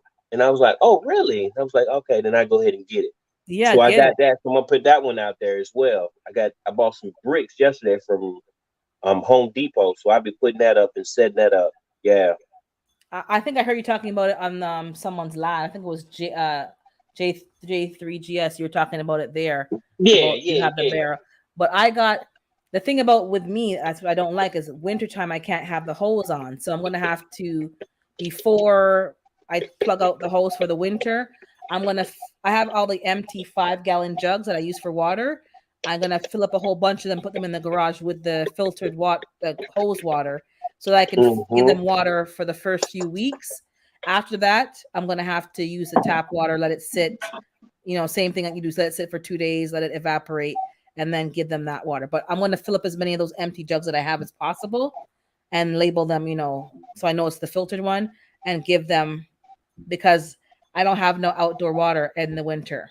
I have to go and carry the water out there for them, Yeah. and And see, I have to have a heater on my water because it's cold. It's cold and it's you're in zone 5 though, right? no, I bought a heated water. I have one for winter. I bought one already Yeah. when I bought their stuff. So it's Mm-hmm. in the garage, but I had to, yeah, because I'm not gonna go out there and be breaking ice and stuff like that. Like once I I'm go not out there doing and that one. feed them and do whatever, I'll check on them at lunch, but I don't want to be going out like 4 or 5 times a day and putting on boots and then I have to shovel the snow. Like there's too much going on over here in the wintertime. So Whew. I paid it was like 50 or $60 for the large one heated Yep. water, and Yep. I have to just cut a hole in the mesh, and then I have electrical in the shed. There's 3 outlets, so there's already, and then I have an outlet for a fan. I'm gonna install a fan this week for them so that there's a fan blowing in the indoor coop. So if they want to go in there, it's hot. They have a fan to kind of blow the hot air out because I don't want them overheating because they don't have they don't have a cooling in their body, like they don't sweat. So you have to give them a comfortable environment. So I already have the hot stuff and the cold stuff, and that's what I'm gonna do. I don't want to have to be out there. People might say, "Oh, that's lazy." Listen, you don't live in a cold climate. You You have to go don't put on boots, understand. put on extra socks, a hat. This, then you have to go out there. Then you have to be out there, and then sometimes you have to do certain tasks that the gloves are in the way because like, you can't move your fingers. So you take off the gloves, but now you're out in the freezing cold and your hands are exposed to do this task that requires your hands. I'm like, no, no, no, no, no, no, no, And no, then no. it's in the negatives. Let's not forget that it's Negative. in the negatives too. And they're like, And oh, the then chicken's gonna they're feeling suffer. some kind of They way have a because fur they coat on. They have a down-filled jacket. They're fine. I'm the no, one I'm that. talking about us. Yeah, we're the ones exactly suffering. Yeah, so we're in the negative and we got to take off our gloves and we got to clean that. I'm gonna get another waterer. I'm gonna get another jug for the waterer. That's Yeah, what I'm gonna do. whatever That's makes your you life just gave me a good easier. idea. Yeah, Whatever makes that your way life. I can I had clean one of them Yeah, you and I clean can one have and then one you that put the sits other in one there. out because you don't want to be out there in the cold and you're thinking the water only cost me like $12. Like, really? I'm gonna make myself suffer for $12. I bought one, then I broke it by accident. It dropped on the floor. I had to go buy another Mm. one. But they have 2 waterers right now. So I don't have to worry about them getting dehydrated. I fill them up every other day. If it's really dirty, I'll dump it and do it again. But every 2 days, they have fresh water. But they have 2 locations. If one is dirty, they have the other one because I can't be out there every time. I had to buy I had to buy rain boots because I happened to get the hose and the hose is leaking on my sneakers. Then my sock was getting wet and it was a whole. I said, listen, I bought 2 pairs of rain boots so I can go in there and do the work and not have to worry about getting all soggy and wet and whatever. That's what I do now, and my life has Yeah, been much I'm about to easier. write that down. Yeah, Yeah. and I have 2 places for them to eat their food. The outdoor, I have a big bowl to put the rice and stuff in, and they eat outside in a big bowl. And the hanging food is in the indoor coop where I don't have to be like in this cold fiddling with the food and filling it up. I, Mm-hmm. Yeah, I'm gonna give me some rain boots. yeah, it just, sure, I I've keep it never going. bought rain boots in my life. Yeah, I got them over here I have a store called Canadian Tire, but I'm sure like Tractor Supply or even whatever they have. I don't know. I know Burlington Coat Factory. That's what I know. Um, they have Yeah, we got one of those they have too. rain. Yeah, they'll have rain boots or something, some kind of clearance stuff. And You then know. we got the Wally World. Wally World always Oh had yeah, Wally everything. World. And I think you got what is it, Dickies or Cabela's, or We you we have got Cabela's and Bass Pro. Bass. That's it, Bass Bass Pro Pro. Yeah, got so on their they will shirt, have $5. so just check for sales there. They have rain boots. It just makes it easier because half the time you're in the run or the coop, it's muddy, it's wet, or it's full of their waste, and I can just rinse. I rinse off the boots, and I have a spray that I spray them with disinfectant because you know I was reading up on like biosecurity when you're dealing with like the flus and stuff, and like you don't wear shoes in there that have been worn elsewhere. Like you're supposed to wear like shoes that were only used for the chickens. Don't wear the shoes that you wore to like the store so that you're not bringing germs and stuff. So I try to use only one shoe for them and not trekking stuff back and forth. And I rinse off the boots, now put them, and I don't wear those boots out in the road. Those are just for taking care of the livestock because I don't want to yeah, bring I that have. over here. Yeah, I got some boots Take care, specifically. Misty. All right, Miss D. Yeah, I have um some shoes that I just wear out there for them, and that Yeah, wasn't because of the sickness. I ain't know nothing about the sickness. I was just wearing it because they're messy, and I have because I let them out a couple of hours out of the day, hmm and when I let them out, they have they let go everywhere, and they have a portion of the garage that they just because I have what's that stuff called? The pine shavings or whatever, the stuff you yeah. buy from. Yeah. So that's all over the floor on on one section of it. So they have a room and stuff. And it gets, you know, Gets dirty. Yeah, it gets yeah. And then I have to clean it up every couple of times and then put more and then take that outside and then put some DE down. So yeah. it's De exactly. it ain't easy, but it's worth it because it's like Yeah, they appreciate it. They be watching me like they my boss. Like, what are you I doing? know. And then when you finish it, they go and inspect what you did and how you did it, and Yeah. then they be moving stuff around. Like, no, no, no, I want more over here. I'm like, Like they gonna check me. Like, yeah, really? bopping their head exactly because they can't see. They have to look from one side or the other side. They can't look. Yeah. So they got a side eye. Like, what's going on over there? 100%. I know. They think that they're the boss. Yeah, they be tripping me out. They're funny, but I have to run now because I'm supposed to have a meeting with somebody. Hopefully he's All available. right. Well, I appreciate you letting me come up. I No appreciate the problem. Thanks for conversation. talking up with me. We'll talk Yeah, next yeah, time. yeah. All right, then have a good one. All right, Take chat. Y'all care. have a good one. Thanks for watching, Peace. everybody. Be kind to yourself and be kind to others. And we'll see you next week, God willing. All right, take care. And there's no chat tonight. There's no Nikki and Hans are off tonight. So I don't know who's live. I'm not sure. But somebody go live. We'll come and check you out. All right, guys. Take care.